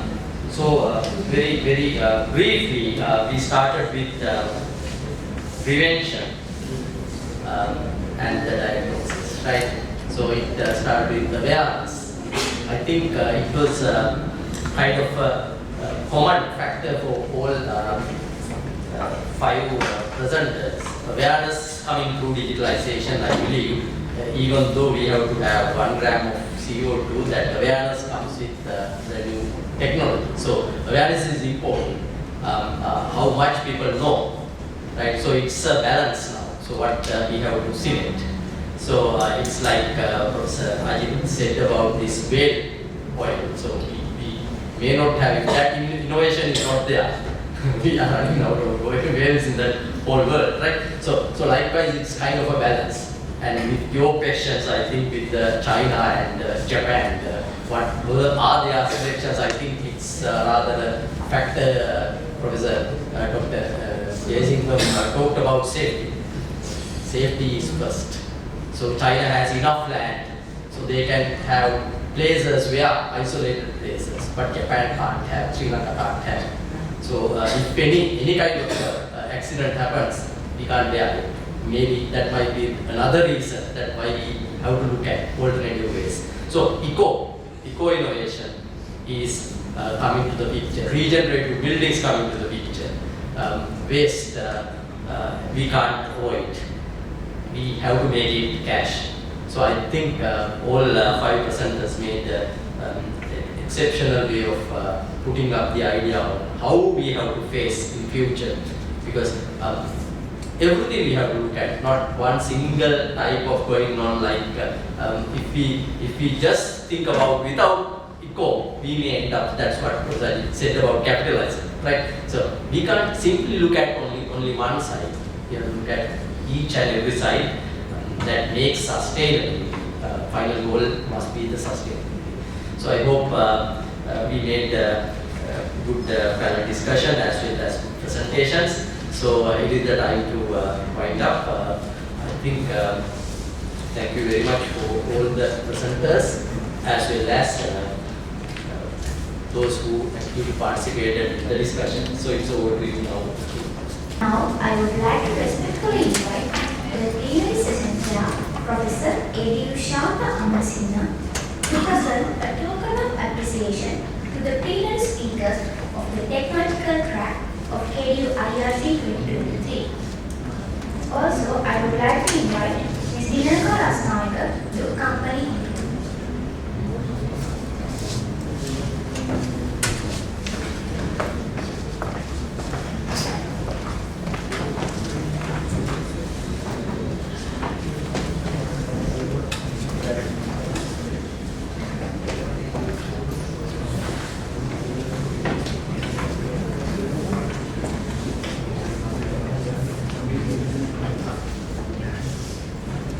May I invite Professor Balasooriya to accept the token of appreciation.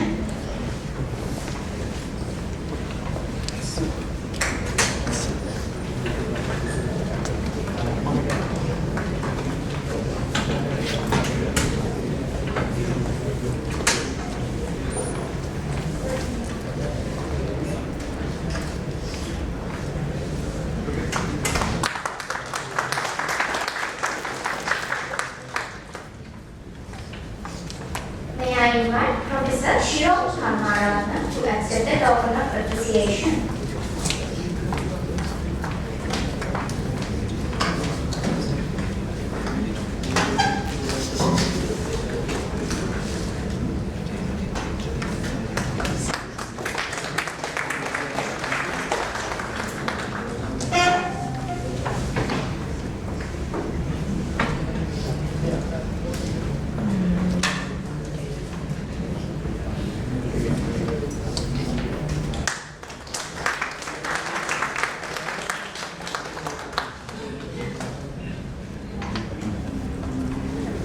May I invite Senior Professor Ajit Alwis to accept the token of appreciation.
present remembrance of his visit to KU.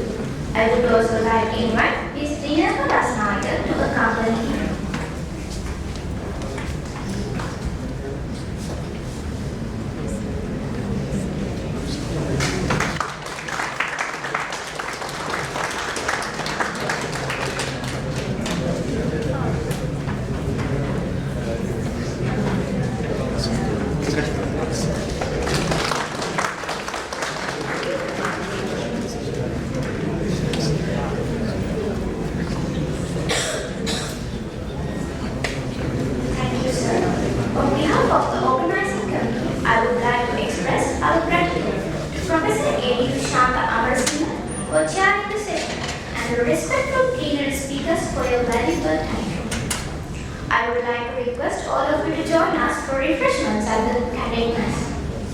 Thank you all for your attendance and wish you a wonderful